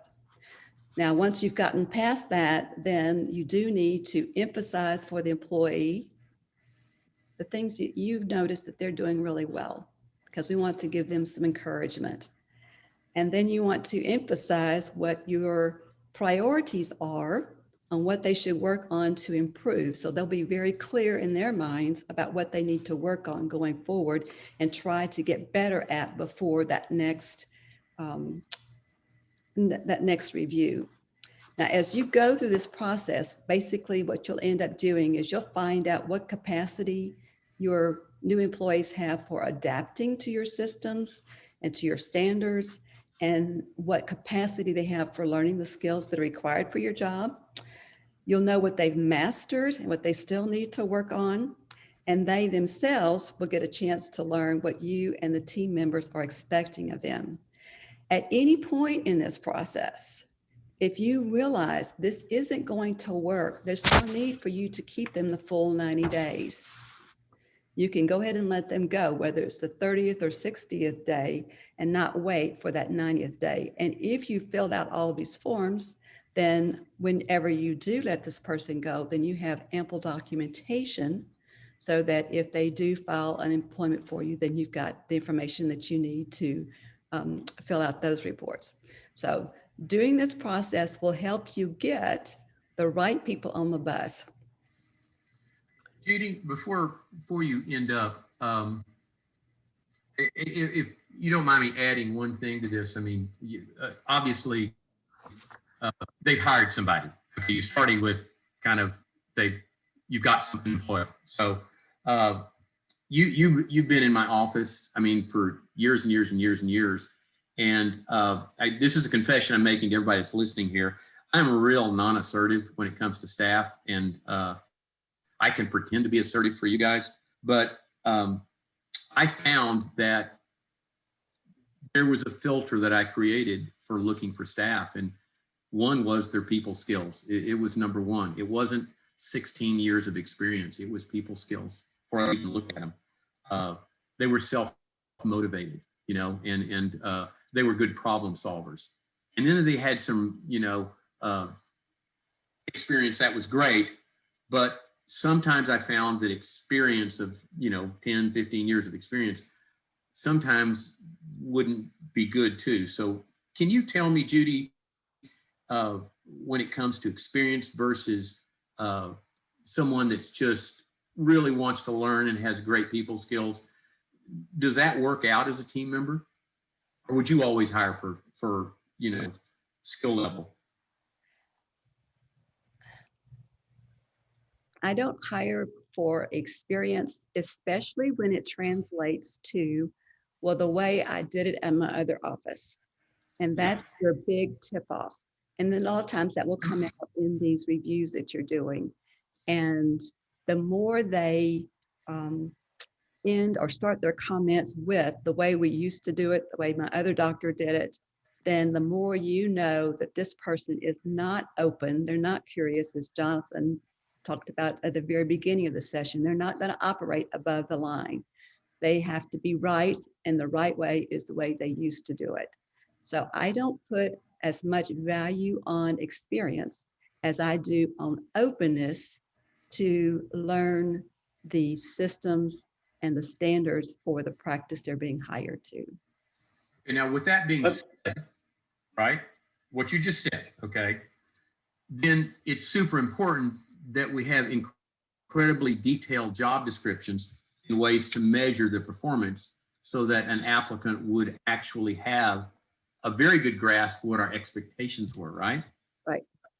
Okay, now I'm a non-assertive doctor, and you're talking about on these reviews. So I'm you know, I was getting kind of bile in my throat here. You know, I know how that made me uncomfortable, but there is a trick to doing these reviews and onboarding people, is that I found if I did this early, you know, like you said, 30, 60, 90 days, and doctors sometimes wait till the 90th day, you know, if I saw a problem and addressed it, it wasn't that big a deal, right? It was just a little something that I saw that needed a little correction. If you're a non-assertive doctor, get in the habit of being aggressive in the first 30 to 60 days. You're not micromanaging them, but what you're doing is being very self-aware of what they're doing and getting a little feedback without it being formal, so that if there is something really minor, you address it, so that when you get to the 30th day and you know there's 10 things, I never could confront people once I got over a certain number of things that weren't good. And then it was hard for me to fire them too. Well, the longer you keep someone, the more invested you are in their story. At the 30th and 60th day, there's still an employee that's learning tasks. But if you keep them beyond that, then it's not just the task they do, it's knowing what their situation is with their husband, knowing about their special needs child, and knowing about their grandmother that's sick. And that's what makes it so difficult, especially for the non-assertive doctors, to make a decision at that point. But you can be a lot more objective if you are doing this kind of review early on. Yeah. And you know, one thing I always told, you know, and the staff hired these people, okay? I mean, they made the final decision. So, you know, by their going, yes, this is the person we need. I mean, let me explain the dynamics of that. I mean, they were making bonuses of $2,500, $3,000 a month per employee in my office at that time. And so if we hired someone, I didn't wait till I know this is bad, probably. You're going to tell me, Judy, that I shouldn't do this. But I didn't wait till the 90th day to give them a bonus. When did they get their bonus, Judy? First month. Yeah. No, they got it. I mean, they were just like they'd been there forever. Now, what that did, it put phantom pressure on my staff to get them up to snuff, because they knew they'd be sharing that. And surprisingly, it didn't take 60 days for them to learn their job. They learned it really quickly. And oftentimes, I guess if they weren't learning as quickly, someone volunteered to help them do it until they got them up, and they weren't real, you know, they would not keep a mediocre employee in my practice. In fact, I only fired one person in 40 years. Okay, because the staff self-police themselves. And so again, one other thing I want to mention too, Judy. Go ahead, Max. Including firing some doctors and firing some consultants. And yes, I mean, we hired a consultant, and eat lunch. I told the consultant, look, I'm not going to be able to talk to you. I'm busy, and, you know, work. I'll talk to you at lunch. I'll talk to you at dinner. And by lunch, they had fired the consultant. Now, you know, that's scary, right? But let me interject a couple of other things here. Good. Because I tend to forget if I don't interject them here. You know, in our experience in, you know, countless numbers of practice now and over 30 years of doing this, it's almost universally true. Doctors will tend to hire quickly and fire slowly. It should be the exact opposite of that. You should hire slowly and never out of desperation, right? So you should hire slowly and fire quickly. I would even tell you, you don't need to wait 30 days. You know, I mean, if you can tell after a week that this is the wrong choice, why would you go on paying them for 3 more weeks just so you hit this magic 30 days? I think that's a mistake. If you had somebody that, they started out and the first day they were late, and the second day they were late, and the third day they called in sick, and the fourth day they showed up, but they had to leave early, that's not going to work out, right? I've heard it said before that the best ability is availability. The best dental assistant in the world doesn't do you any good if she's at home. Right. So, this whole thing of hiring and firing and onboarding new employees and all that, and, experience, that was mentioned earlier. What we find is that, some people have 10 years experience, and some people have 1 year's experience repeated 10 times. Right. Now, what do I mean by that? I mean, a person truly with 10 years experience, they've continued to grow and learn and develop new skills, constantly improving, as I think Mike said earlier. But a person, that has 1 year experience repeated 10 times, they figure, I learned everything I need to know in the first year. I'm good. I don't need to learn anything else. I'm good. I'm set. I'll just coast from here on. And, that's not the person that's going to help you grow your practice. Yeah, before we go to the next slide, let me say 2 more things here. Judy did this for me. I had a doctor, or it was her client. I mean, he was calling me and asking me questions, and he wasn't very good at anything. I mean, very average or below average clinician, was mean to the staff, so there was high staff turnover and things. So Judy put together a doctor review, right, Judy? I mean, a review for the doctor. Correct. Okay, now, and I'm talking about strategizing now. I'm not suggesting that you do this, but it sometimes helps. If you do get in the habit of doing, feedback and job reviews and stuff on a routine basis with your staff, and there's this culture that they're comfortable with discussing things with you, that's going to go a long way. But at the same time, they never get the opportunity. As I said before, you're the number one reason the practice is well. You're the number one reason it doesn't do well. They don't oftentimes get the opportunity to give you feedback, right? And so Judy designed this report, and it worked real well in this particular practice, and we've used it a bunch of times. It did really poorly in one practice because the doctor was in denial, right? I mean, I encouraged the staff to fill it out, no names, and fax me or email me or text me, send it to me somehow without a name on it, and the office never saw the original report that was hand filled out. And then I took the reports, and then I took a brand new clean sheet for the review of the doctor, and with a typewriter, I typed in the comments, and then there was it's multiple choice. There's like 4 or 5 answers there from bad to excellent kind of deal. And I put where he got votes, okay? And then highlighted the area where he was in that particular question, okay? And then I sent it back. And here's what I asked the doctor to do. I said, I want you to read this, and I want you to really internalize the results of this. And I want you to look at it in a way that, regardless of whether you believe this is real or not, okay, that the finding was a true, fair accounting of your performance. It's true because the perception of your staff says it is. And again, the 2 doctors I'm talking about right now are males. So if I say he, I am saying he.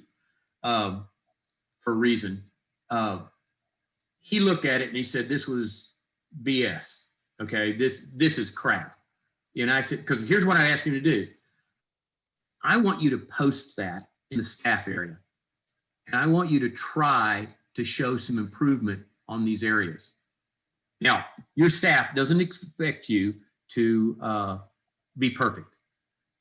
but just the mere act of trying, actually exposing yourself to this and then putting it up there and trying to make some improvement will go so far in improving the relationships between you and your staff. And it makes it easier then to do these reviews with them. It's kind of, if it's fair for one, it's fair for the other.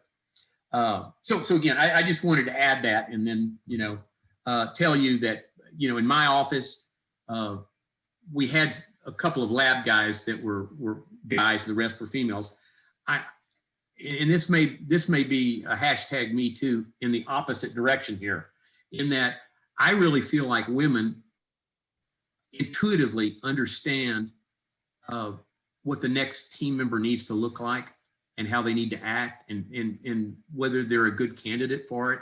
And I wasn't as good as they were. And so I really depended. Certainly I got final decision here, but I never, ever went against their decision. And so when they said that this is the person, it may be somebody that, doesn't look exactly the way I wish they looked, didn't dress exactly the same way, but every time they did it, it was the perfect match for the position we had open. So I thought that was interesting. So anyway. And I would add quickly to that, Mike, one other thing that accomplishes for you is that if you empower your staff to do that, and they take that on and they take that responsibility seriously, and you have these multiple candidates for a position and they pick one, okay, this is the one we want. They're going to pretty much ensure that person's success and ensure that that person is well trained and part of the team right away, because they don't want to come to you 2, 3, 4, 6 weeks down the road and say, we made a mistake, right? Right. And so that helps it work, and it helps with the onboarding of this new person. It's because all of those people now feel a vested interest in that person's success, rather than the way it works in most offices is the staff gets together and says, oh man, he's hired another loser. and they will sabotage employee if you force them on them. And it could be a family member. You hire a family member. You don't, it's not a cultural team decision to do something. And these people don't have the opportunity to voice their opinion about it, then they're not going to be committed to getting good results. So yeah, that's a great point, Max. Yeah, I love this discussion because when we look at teams and we first show up a lot of our offices, they hear about Mike's office and how there's a staff-driven practice. It's the doctor-led staff-driven practice, right? And so, when we look at, giving the responsibility of hiring new employees to the employees, the first question we have to ask ourselves is, do we have the right employees already? Because sometimes what will happen is if you don't have the right employees, they hire people that will underperform or won't take responsibility. And, part of it can be a symptom of just how they're compensated or just anything, right? In Mike's office and many of our offices, they have a profit sharing bonus.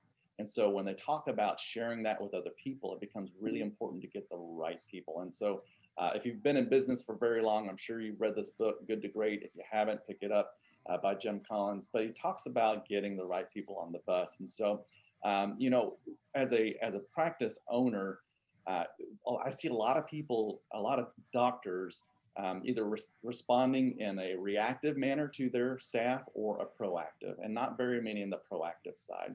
But if you get the components of building a team right, then it solves a lot of the issues. A lot of times we get hired to come into an office to fix an employee or fix a group of employees or a mindset.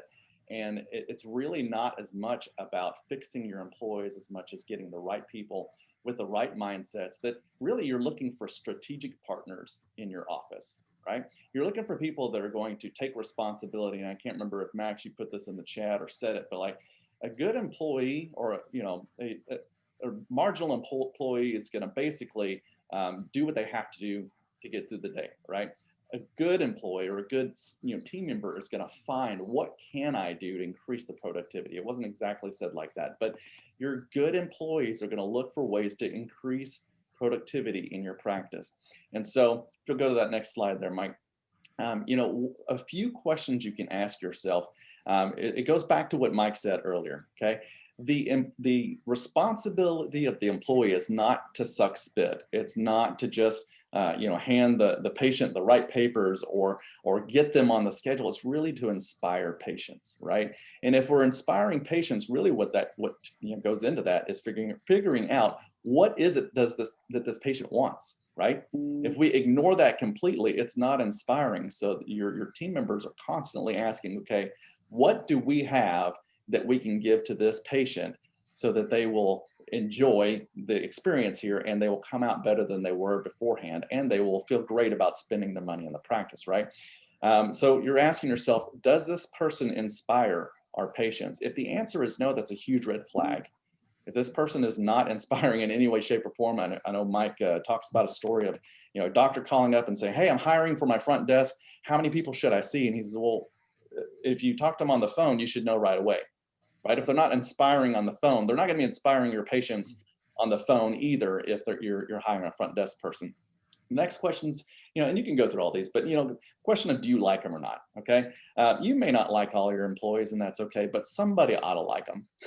Somebody ought to get along with them and really work together with them and bring each other forward, right? And so if you don't like them and nobody else likes them, that's a huge red flag. In fact, I can think of a couple of doctors' offices over the years that they had a hygienist. She was the highest producing hygienist in the practice. And that was the reason she was there. But nobody liked her. And it wasn't because, everybody else was wrong. It's because she was making life miserable for everybody else. And so there was this determination, I've got to keep her because she's making the most money. And I'll tell you that the best decision that he made was letting go of her, because there was just a breath of fresh air in the entire office, and all of the other employees became more productive because of it. Okay. So are they flexible? Are they willing to learn something new? Like Judy said earlier, if they're coming at you with, well, this is the way we've always done it and all these other practices, well, it's likely they're not the right person to get onto your bus. Okay. And then of course, the next two questions here, do they make consistent contributions to the practice and to the team? All right. Because you can't have one or the other. You have to have both there. And if you'll go to that next slide, Mike. Okay. Then you're looking at, okay, do they have that ownership mentality that we're talking about? Because if you combine all of these together, then you've got somebody or a group of somebodies that can take your practice into the next space, the next level that you want to take them, right? There's a look, when you look at how much it's costing you to have an employee, sometimes it's costing you more to have the wrong employees. In fact, I'm not saying sometimes, it's always worse off for you to have the wrong employees in your practice because of the aftermath, the ripple effect. They're affecting so much in your practice that you probably don't even realize, but a lot of it has to do with a lack of new patients, a lack of case acceptance. A lot of things go into that, right? But if you look at the cost of having a bad employee versus the investment that you make in a quality employee, I think it's something that we ought to look at. And it's not just about paying somebody higher, but just as Max said earlier, you want to hire slowly and fire quickly. And to that end, I'd just say always be hiring. Okay, always be hiring. I think Mike has talked about this over and over. He's always looking for that next quality employee, and because of that, there was few times I'm sure that you were racing or wishing you had somebody on your team. And so if you go to this next slide, Mike, here's some questions. John, let me ask you one question here on that ownership mentality. What do you see characteristics someone that's, give me an example of 2 or 3 ownership actions that you would see in an employee. Absolutely. One thing that stands out is that, Max talked about earlier about somebody overspending in dental supplies, right?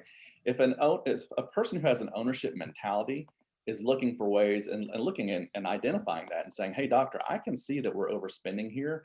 I actually have done some research and we can actually get the same exact supplies for a lesser price. practice. We can save money here, or we can get it faster from this company here. Okay. Or, they're seeing, they're seeing a patient that's walking out that doesn't have an appointment, and they're like, oh my gosh, wait a minute. Mrs. Jones, we talked about this crown that you needed, and here we are at the end of the year. It's the best time to do it because you're going to lose all of your insurance money here, in the next, 20, 30 days. Why don't we go ahead and get that set up? Okay. It's people that are looking for ways to make your office more productive versus coming in early and milking the clock, or just looking for ways to make more income on their end. Right. And so when you do these brainstorming sessions, not everybody's going to have a great idea. Judy was very diligent about saying, do the brainstorming, but make sure you write everything down without just scrutiny, right? But your strategic partners, even though they may come up with a few bad ideas, they're all going to kind of gravitate to the ideas that are going to move your practice forward. And especially during this COVID time, many of your strategic partners, those people that are really with you, have that ownership mentality, are looking for ways. They're asking the question, how can it work? Versus, oh, this will never work. Oh, we can't do this. So hopefully that gives you a few ideas, Mike. I'm sure you can on that. But just here's some questions to look at, and Max, I'll let you fill in here just a second here. The questions that I'm asking myself, okay, in an adverse way, does this person milk the clock? How many of you have a client, a employee that comes in early, has a little, breakfast, reads a little magazine, chit chats, and that kind of stuff? Do you dislike them? Are they inflexible?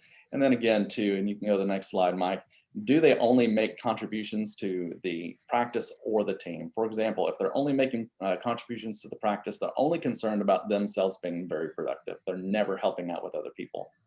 In contrast, somebody who's only making contributions to the team, yeah, they help out a whole lot with other people, but they're not being very, very productive. And the last thing, of course, is do they waste time and resources? So, Max, did you want to add something there?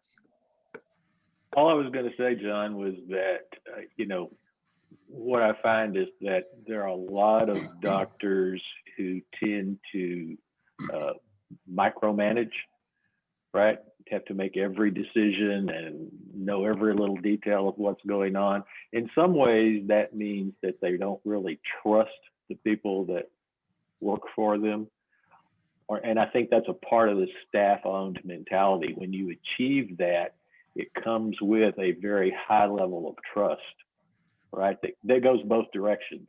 They trust you to take care of them and to have their best interests in mind, and then vice versa. You trust them that they're doing things day in and day out and making decisions day in and day out that are going to benefit the practice, and ultimately that helps everybody long term, right? So micromanagement is a very poor form, I guess I would say, of management. It's interesting to me too that so many doctors out there like to micromanage their staff when what they should be micromanaging is their finances. Right. Instead, they ignore their finances or worse, mismanage their finances and don't watch the numbers like I was talking about earlier. So. Along with your comment on micromanaging it, I tend to see doctors that, you can micromanage and get something done. So you're getting compliance, but you get commitment. And that's kind of the difference, I think, in micromanaging or transformational leadership. It's totally different thing. So I want to talk just a second about the myth of staff motivation, because we're talking about getting the right people on the bus and stuff like that. But I think many doctors think they have to be cheerleaders, or motivate people, or bend over backwards, for certain things. I did a program in Portland at the ADEC facility, and we probably had, I don't know, a couple hundred offices, something like that. An endodontist had me come do this, and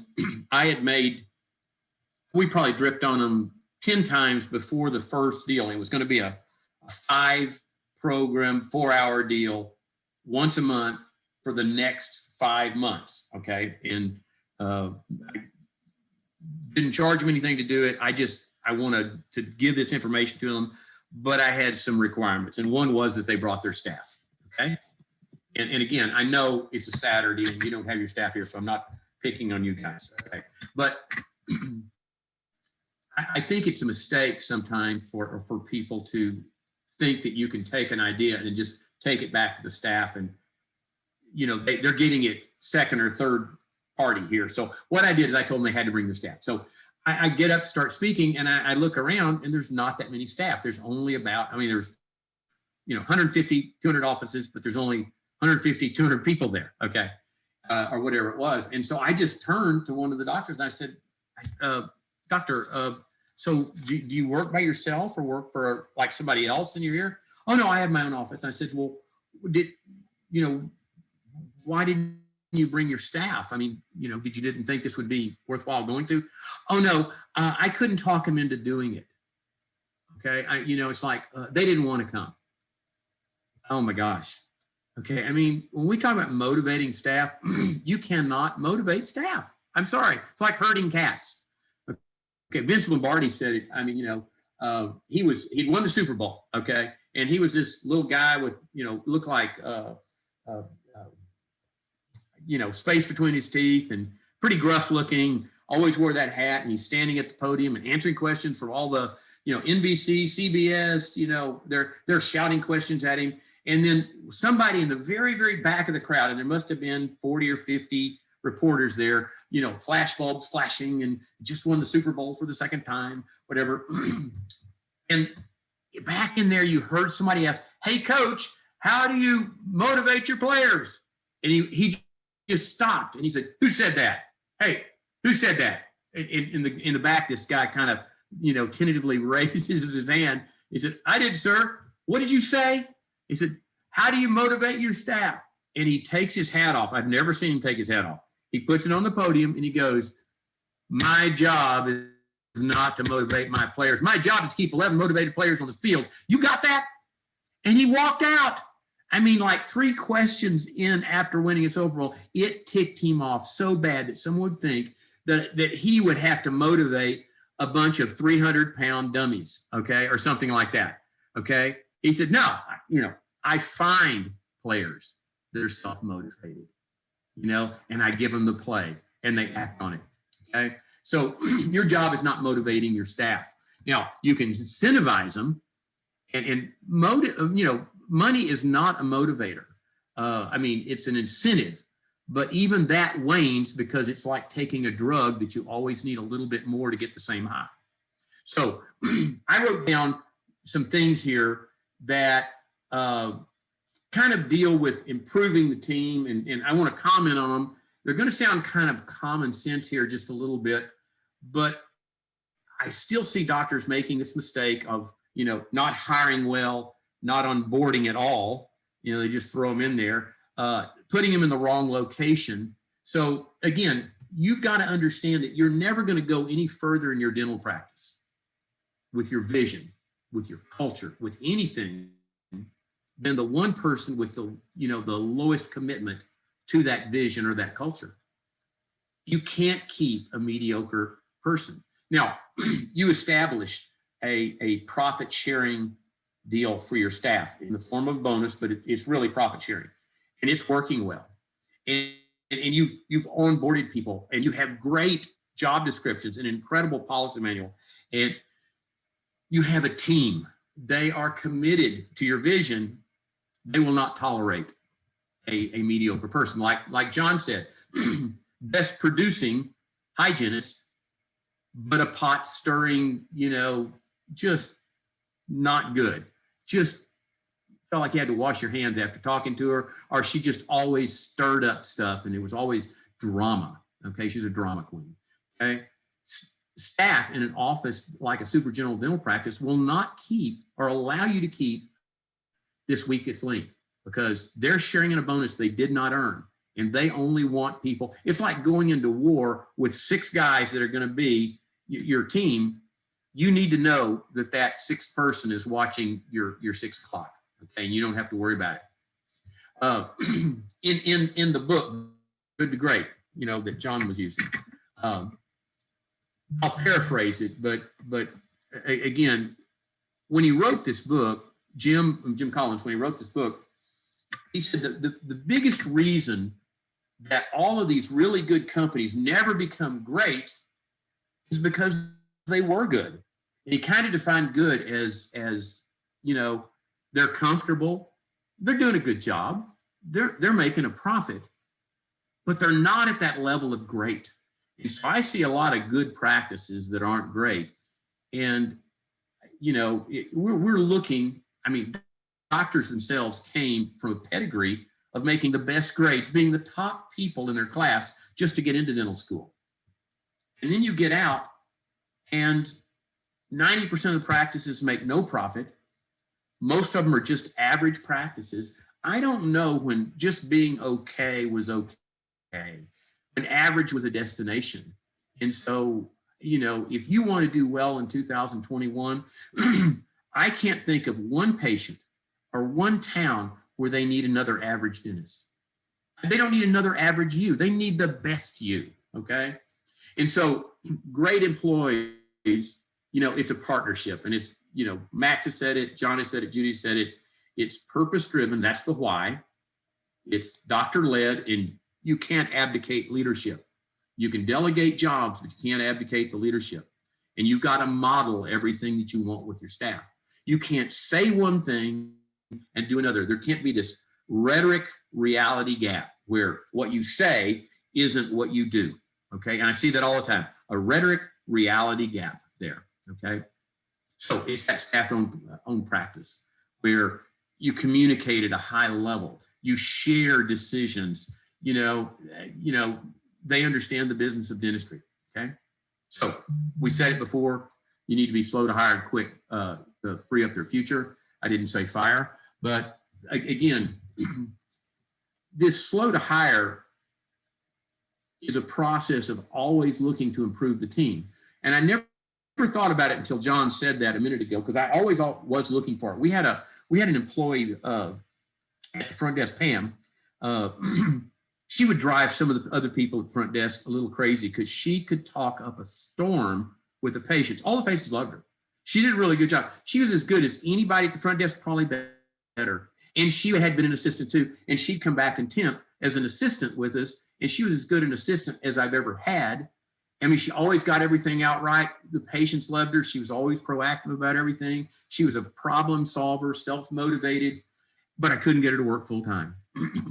I came home one time from speaking on a Friday, and I got in kind of late. It was about 10 o'clock, and my wife always gave a party for our staff every year. And I was never invited. The doctors were never invited. It was just staff. And so I drive in, and there's 20 or 30 cars. She always would invite staff that, again, maybe worked for us for 10 or 15 years. They weren't working for us at the time. She invited the old staff too. So I drive in, and they're there. My last hire that the staff made for the staff was one of my assistants, and her name was Candy. She's about 6'1" with country girl hair, which made her look like she was 6'5". And she probably weighed 240. I don't know, she was a big girl. She wasn't fat, she's just a large person. And, probably if, she looked like a Dallas Cowboy cheerleader, I would have probably been happy to have her. But my staff hired her, and she was perfect. She was the best employee I had. So I walk in that night and realizing that I'm going to run into staff I haven't seen in a while. It was after I sold that practice, and she still had a party. And so I walk in there, and Candy, my assistant, the large girl, loves to hug. And I'm real embarrassed for a woman to hug me. I'll turn bright red. I just won't. I'll just and back off, But I know she's coming at me, so I'm sitting here, deep breathing, trying to get my oxygen contact. She's going to grab me. My face is going to go right into her chest. She's going to lift me up, and my feet are going to be dangling. And she, oh, Dr. Abernathy. Well, after that was over, and I'm trying to tap out. After it was over, they asked me about Pam, because Pam eventually became a full-time employee. They go, Dr. Abernathy, did you just hire Pam, create kind of a, because I use the word phantom pressure a lot with them, phantom pressure to make sure we did our jobs well? And I would have had I thought about it, but I didn't. I just needed somebody that was as good or better than they were. And then I could, you know, if somebody was sick or something or had a baby, she could fill in, you know, so they thought I'd done that on purpose. So I always looked for the staff, but I never realized this. A lot of doctors are thinking, if I'm looking for a staff person and I find somebody better, does that mean I always have to fire somebody? Maybe. But in my office, I didn't because we were growing, excuse me, we were growing, you know, 15%, 20% a year. And it always seemed like God, I mean, it was just kind of a, you know, like a fortuitous deal. I always find somebody before I really needed them. And then I was looking, I'd be looking at how long it took us to get a hygienist in, a hygiene patient in. If we can't get them in within 4 to 10 days during peak demand time, I'm going to hire another hygienist. Okay. And I would realize, hey, it's time to hire a hygienist. And I had found one, or I'd found a front desk, or I'd found an assistant, and we needed to hire another doctor. It was like, I didn't have to fire somebody to hire that, but I didn't have to hire anybody because my staff kept raising the bar all the time. That was the culture. That's what you're shooting for them to be unconsciously skilled at what they do and really have that engagement in your practice. So I was always looking. It sounds terrible if you're talking to the staff people, but that was the way it was. It wasn't a negative thing. I would never hire anybody I cannot fire. I mean, I was so thankful. The one time I let one of my best friend's daughter work one summer. Oh my gosh, it was horrible. I couldn't fire her during the summer, so I was stuck with her for 60 or 90 days, whatever it was, But again, be careful about this. If someone comes in, I had a doctor call me and said, "Look, I've got this associate. Her husband's been working for 5 years somewhere else. I'm thinking about bringing them both in to be associates." Well, it's a bad, if you fire one, you're going to lose them both. Don't hire somebody else's best buddy friend unless you sit down and say, if she can't make the cut here, then are you going to leave too? I mean, so again, don't hire somebody you cannot fire. And never ever keep someone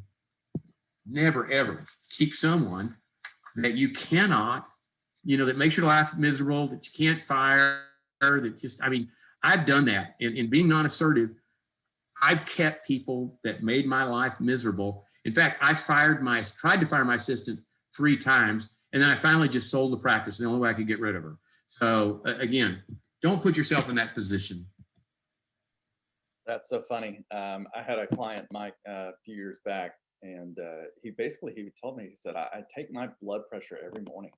It's just kind of habit he has, a routine. And then he said, I would take it in the morning before I got to work, and then I'd take it again after I got to work, and it would go up. I was like, well, I tell you what, just do this. Just sit in your office and invite each employee in one at a time, and when your blood pressure goes up, just fire them. Geiger counter, right? Just go, you're the one. Yeah, you're the one, right? Like a Southwest Airlines stewardess, like bye-bye. Yeah, bye-bye, right? So, as we talk about, just the putting together the team, and then inevitably, you have to have these corrective conversations, or even just these, the evaluations that we talked about earlier. It's always great to know how to navigate conversations because, as Mike indicated, many doctors that we work with are either non-assertive or they're too assertive or just, anywhere on the spectrum. So unless you've really just considered how to have these corrective conversations, it can be kind of difficult to navigate. And I have a couple books here that are good to read. A good one is The 1 Minute Manager. And basically, I talked a little bit in the beginning about the above the line and the below the line approach. And really, as you ask these better questions, you can bring people up above the line. And so it changes their mindset. Have you ever had an employee come to you and say, okay, you would not believe what so-and-so did? And then they detail all the things, hoping and wishing that you're going to make it all better, right? And so if you'll jump through the next slide here, Mike. I want to stop you there just a second, John, and ask you, because you mentioned the 1 Minute Manager. And I may be sticking my foot in my mouth here. Ken Blanchard, it's a great book, okay? But do you remember the 3 areas that the 1 minute Do you remember those 3 things he did? The 3 areas. I know that the first thing was one of the things was make sure you take care of it right away. Right. So, but it was like the 1 minute praise. Right. I may use the wrong words, but I thought you could help me. The 1 minute praise, the one kind of thump, like correction. Right. And it was interesting because when you say ask these questions, when we were talking about stuff, the person that asks the questions controls the conversation. Right. Whether you're setting goals or anything else, if you learn to ask questions, I mean, you look in the Bible, that's kind of what Jesus did every minute, right? Ask great questions. And so, again, that 1 minute manager, you could probably get a summary of it online, right? I mean, like Google it and it's a page long and get everything you would have gotten in the book out of it. But one of the things he said, you address your employees and say, this is going to sound strange, but I'm going to try to catch you doing things good.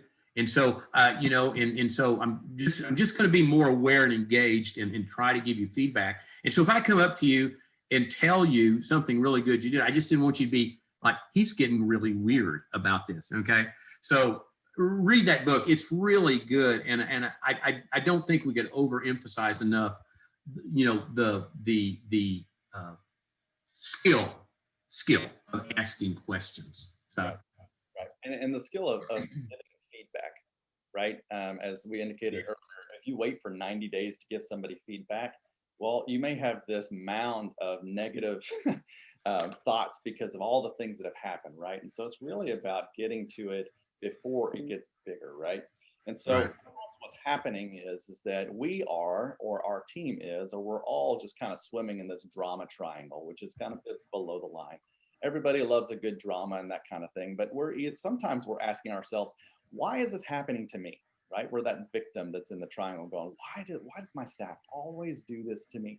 Or maybe sometimes we're the villain or someone else is, but we're identifying somebody in the office that's always thumping on people, that's always, bringing up negative attitudes. Or sometimes we have a hero that makes us feel good for a second, but then after they leave, the same problems and issues, they go away. And maybe sometimes you're the hero. You stand in, you say, okay, guys, this is what we're going to do.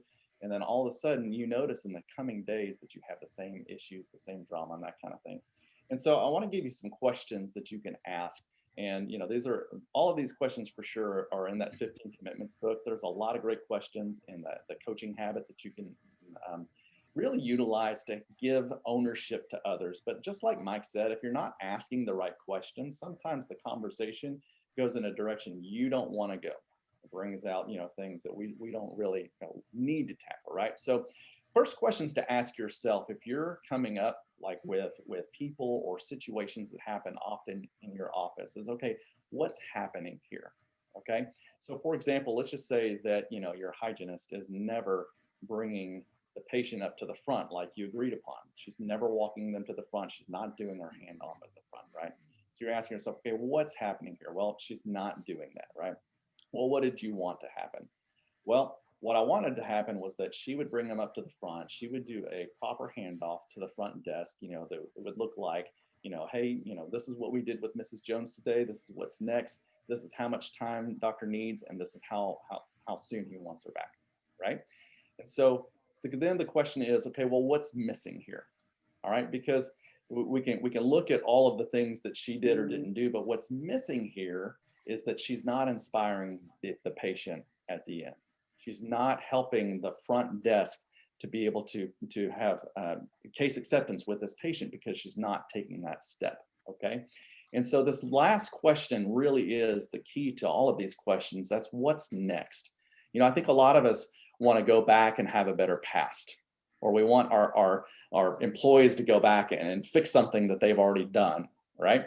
What we're looking for is, okay, well, what's next? What do I need to do next here? And that question for you guys is, okay, well, do I really need to address this? Does this something that, will fix itself, or an employee will go and talk to them about? But if you do discern, okay, well, what's next is I need to have a conversation.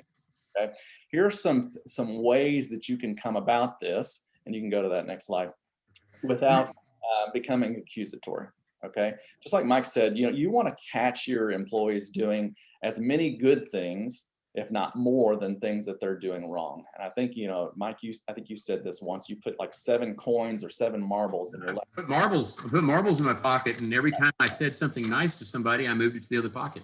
Right. And so each day he would know, I have poured into my team members, because how many times do we go throughout our day and the only thing we're doing is we're taking those emotional withdrawals out. We're just, swiping the card like, okay, hey, you know what? You didn't do this right again. Hey, you know what? You don't have this prepared. Hey, you know what? You didn't go up and talk to the front desk. Right? And so some language that you can use here that can really help soften the blow. Okay. You tell them, you know what? I noticed.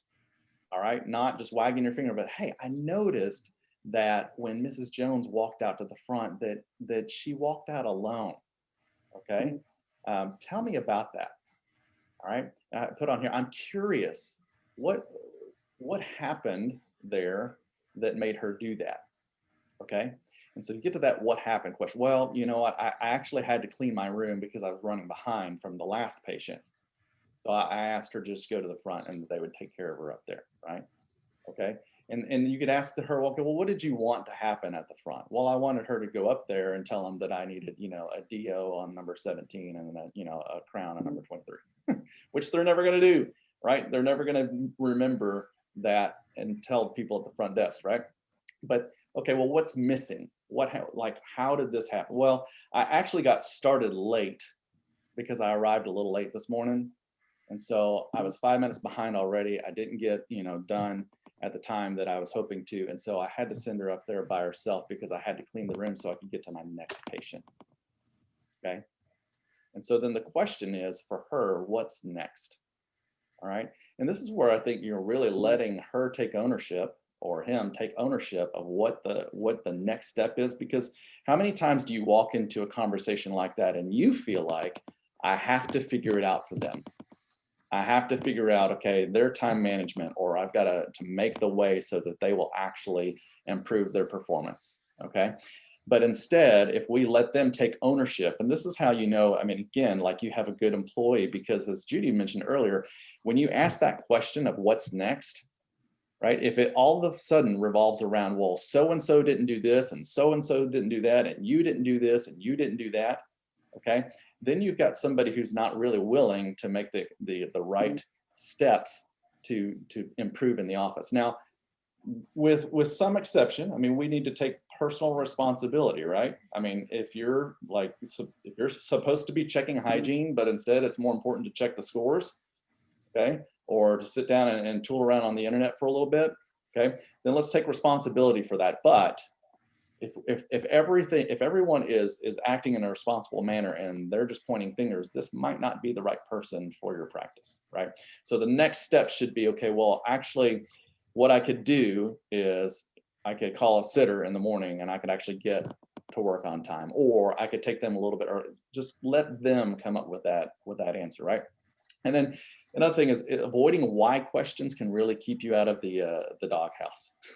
Sometimes you come in and say, okay, well, why did this person, why did this person come up all by themselves? Why weren't they handled properly, if you will? It's very accusatory in our ears. It's like, okay, well, they must not know. I wanted something better to happen. You're just accusing me, right? So here's some questions that you can ask that I think will help with that is, what made you do it that way? Okay, assuming for them the best that, okay, you would have done it had you been able to. What made you do it that way? Or what inspired you to do it that way?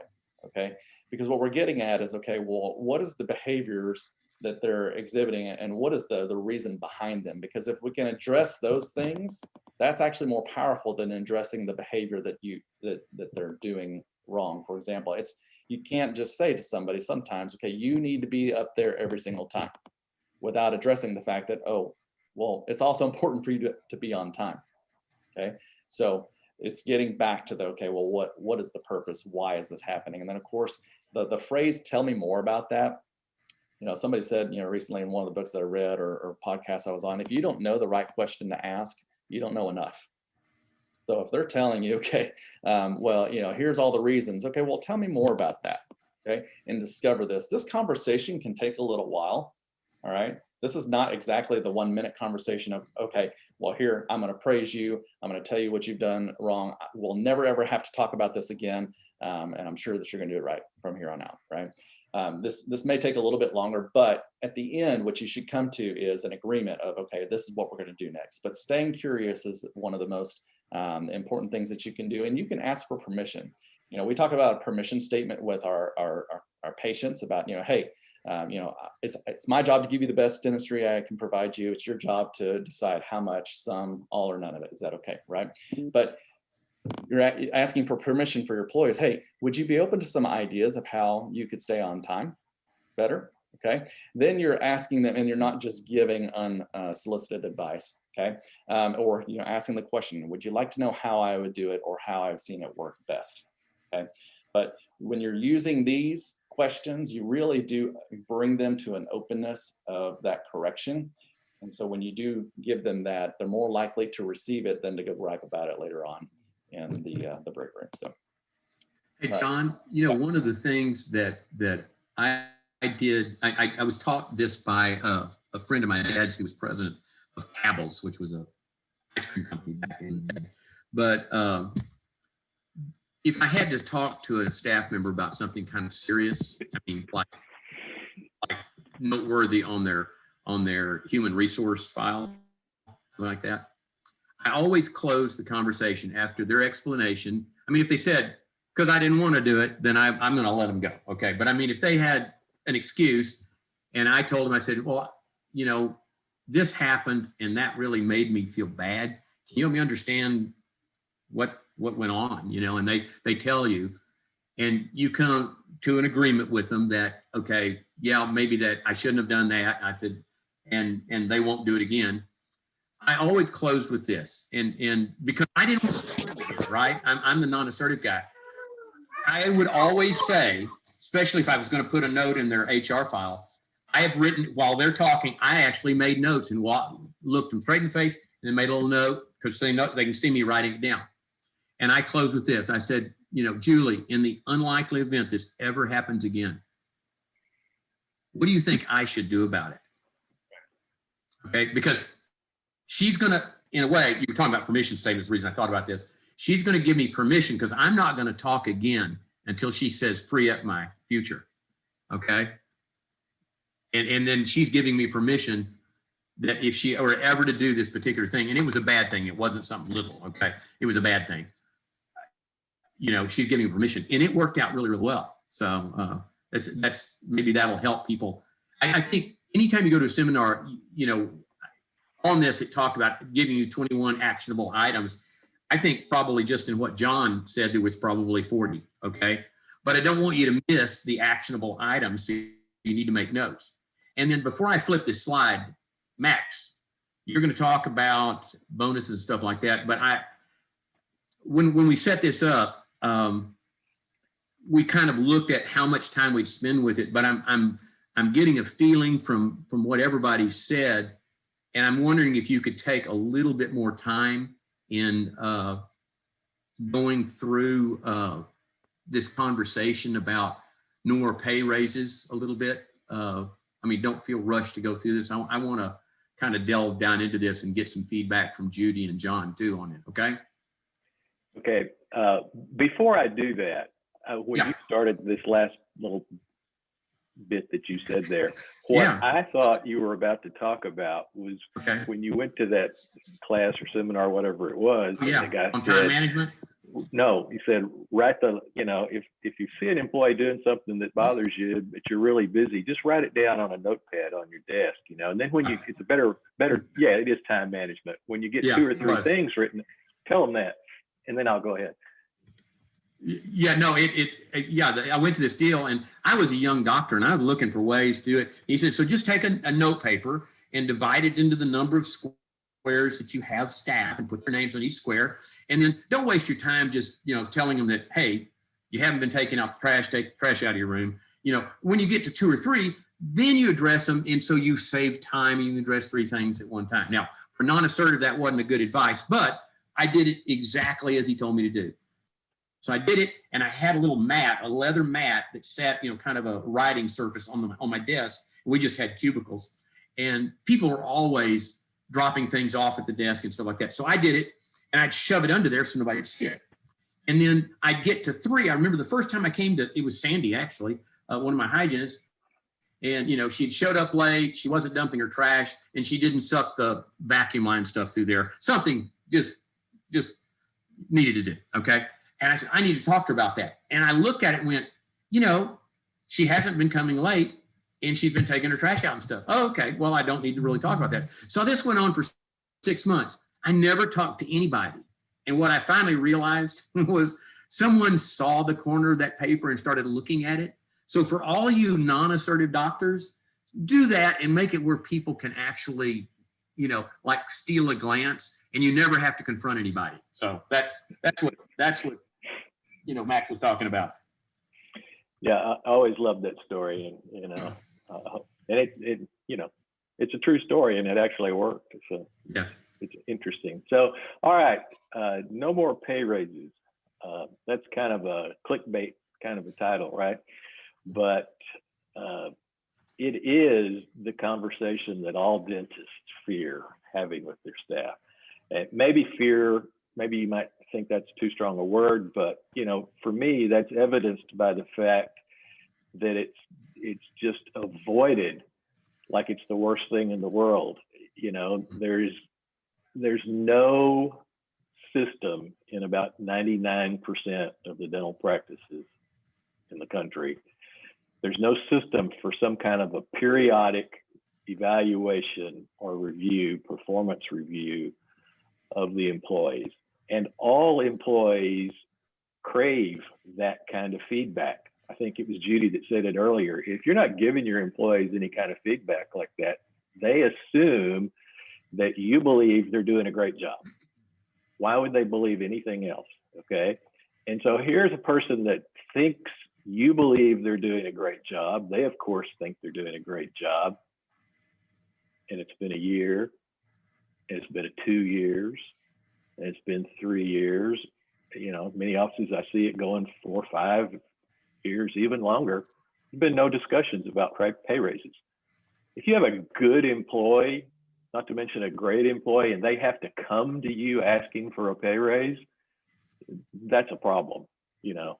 And we're going to suggest some other alternatives to that. But, you know, in most offices, you know, what the employees are feeling is underappreciated, or perhaps totally unappreciated. You know, maybe they're feeling embarrassed or ashamed if they have to come crawling to you and ask for more money. Oftentimes they're going to feel hurt by the fact that you're ignoring this, maybe even angry, you know.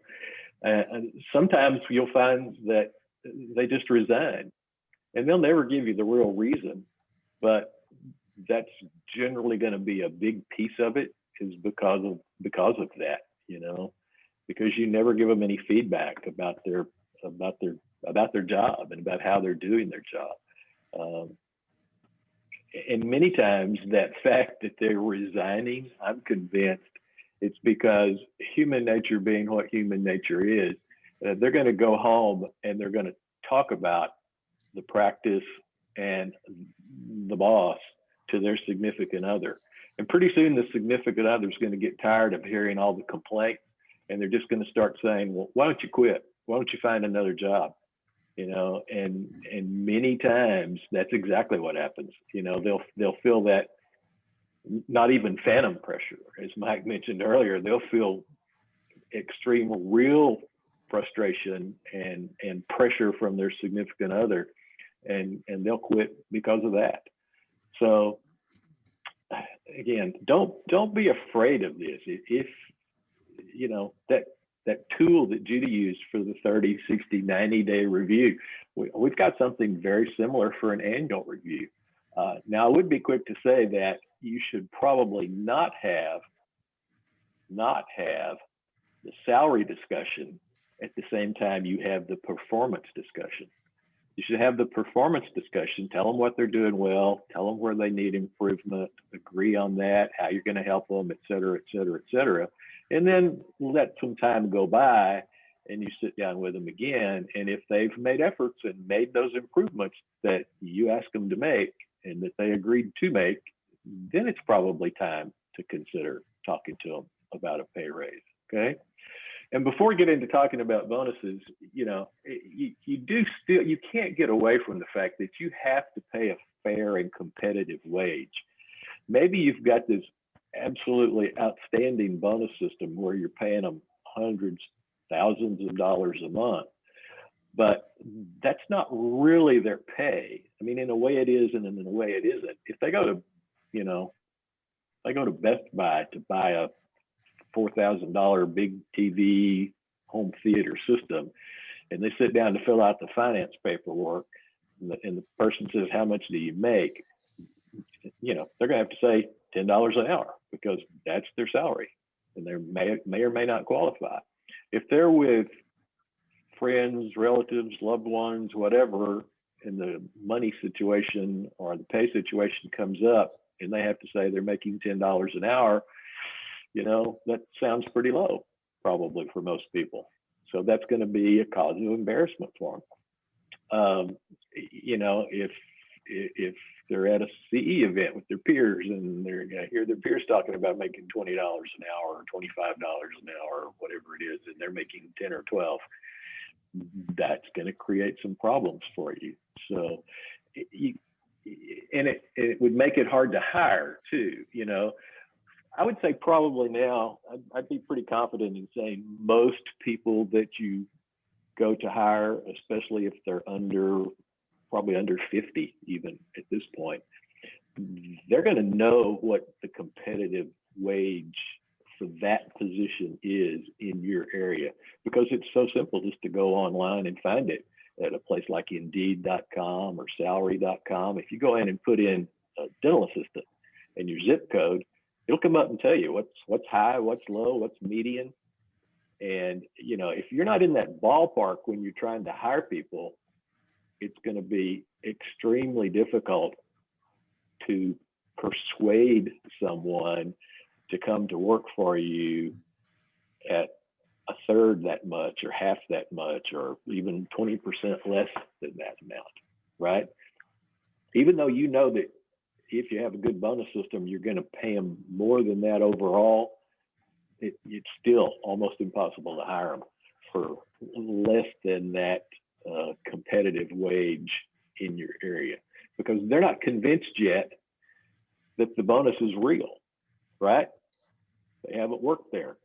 And probably there's a 98% chance that they've worked in another dental office that had a quote bonus system that was a disaster.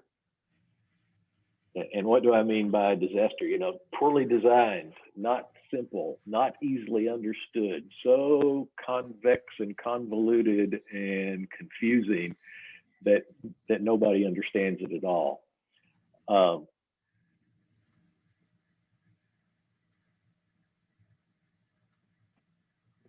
just heard something in my earpiece. Is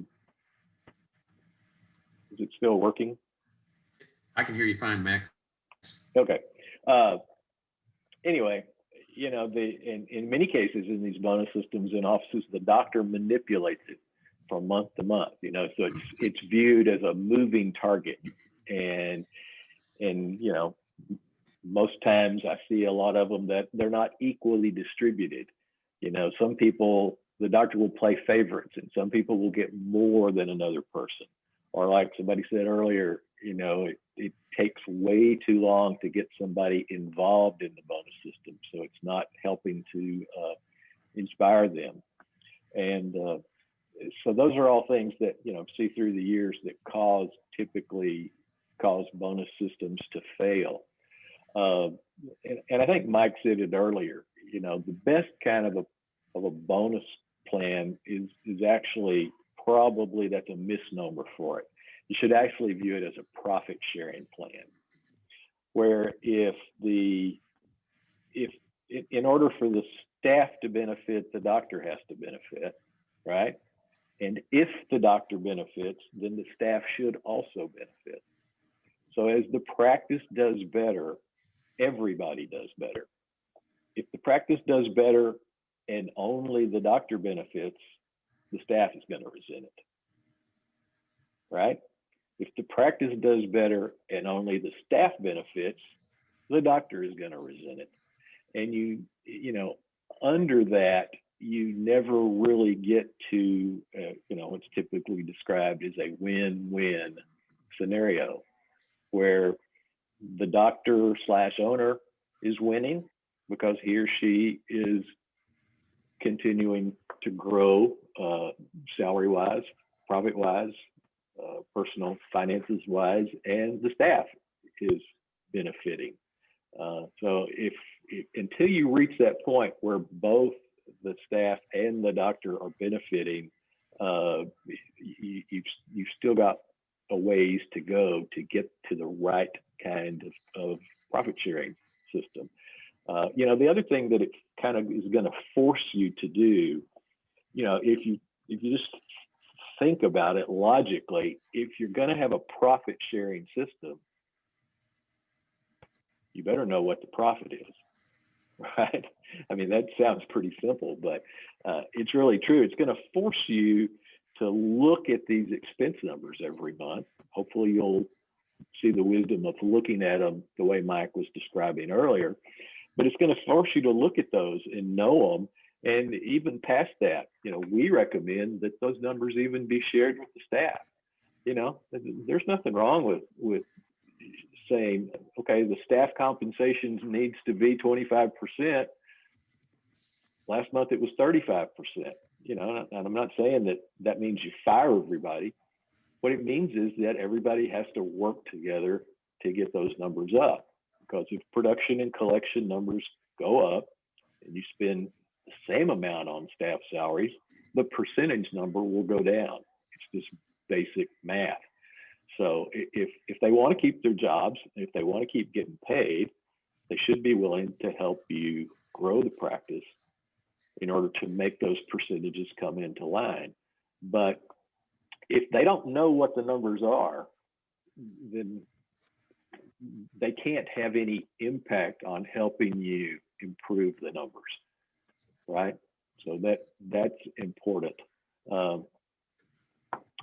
And now maybe it'd be a good time for somebody else to chime in. And while that's happening, one of the documents that was sent to you was how we recommend calculating the simple bonus. So if you want to find that, pull it out, and I'll go on and talk about that. But anybody else got anything to add at this point? I've got one thing, Max. I mean,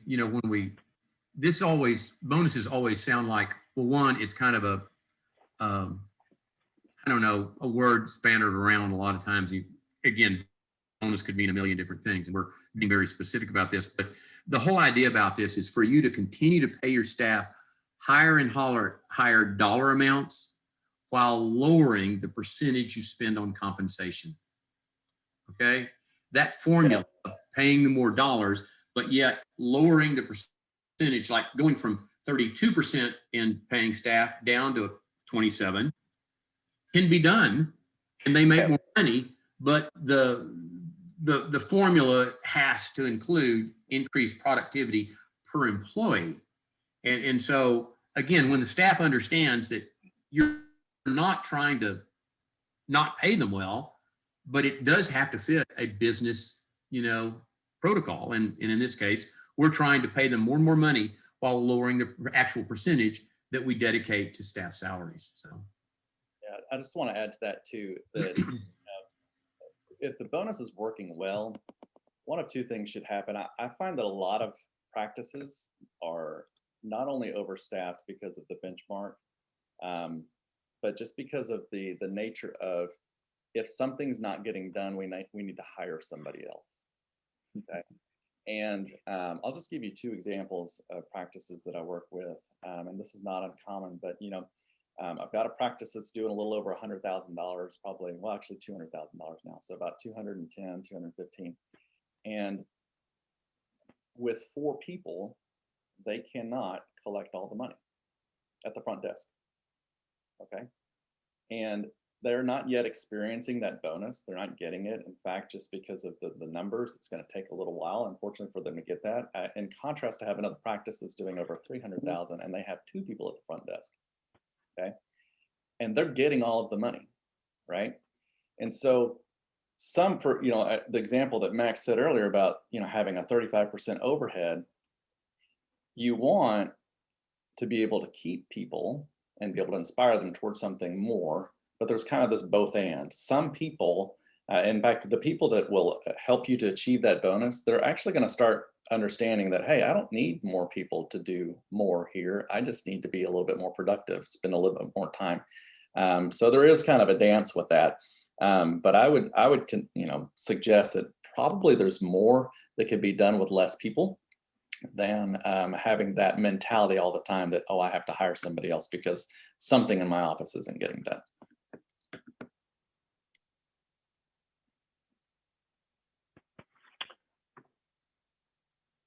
Did we lose Mike?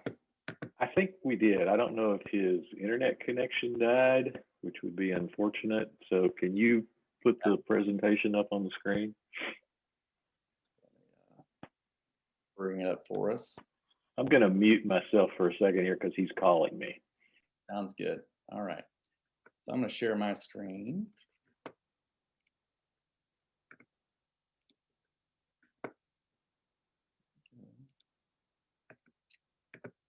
All right. Does anybody have any questions while we're waiting for Mike to get back? You can put those in the chat, or you can, I don't know if you can pop off mute or not.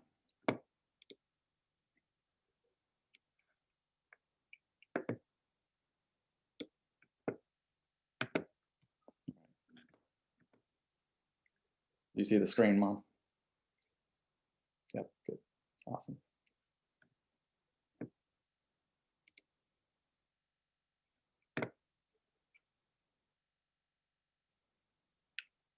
Here we go. And we're back.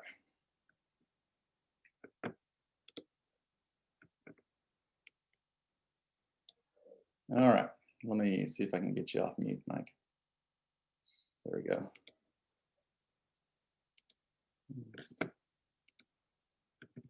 All right, don't you love technology? Technology is awesome. Yeah. Now would be a good time to go to the bathroom, or go get another cup of coffee, or whatever you need to do.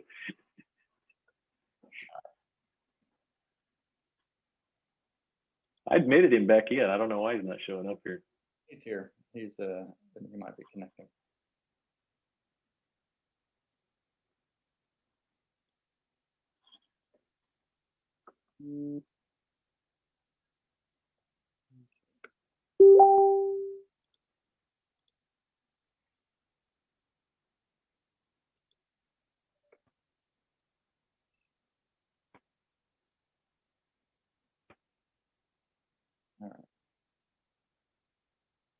All right, so we've got a question in the chat here. Please review how to calculate staff compensation with multiple associates.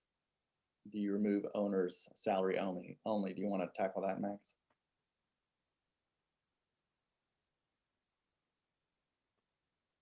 See that in the chat? Well, yeah, I see it now. I'm looking at it.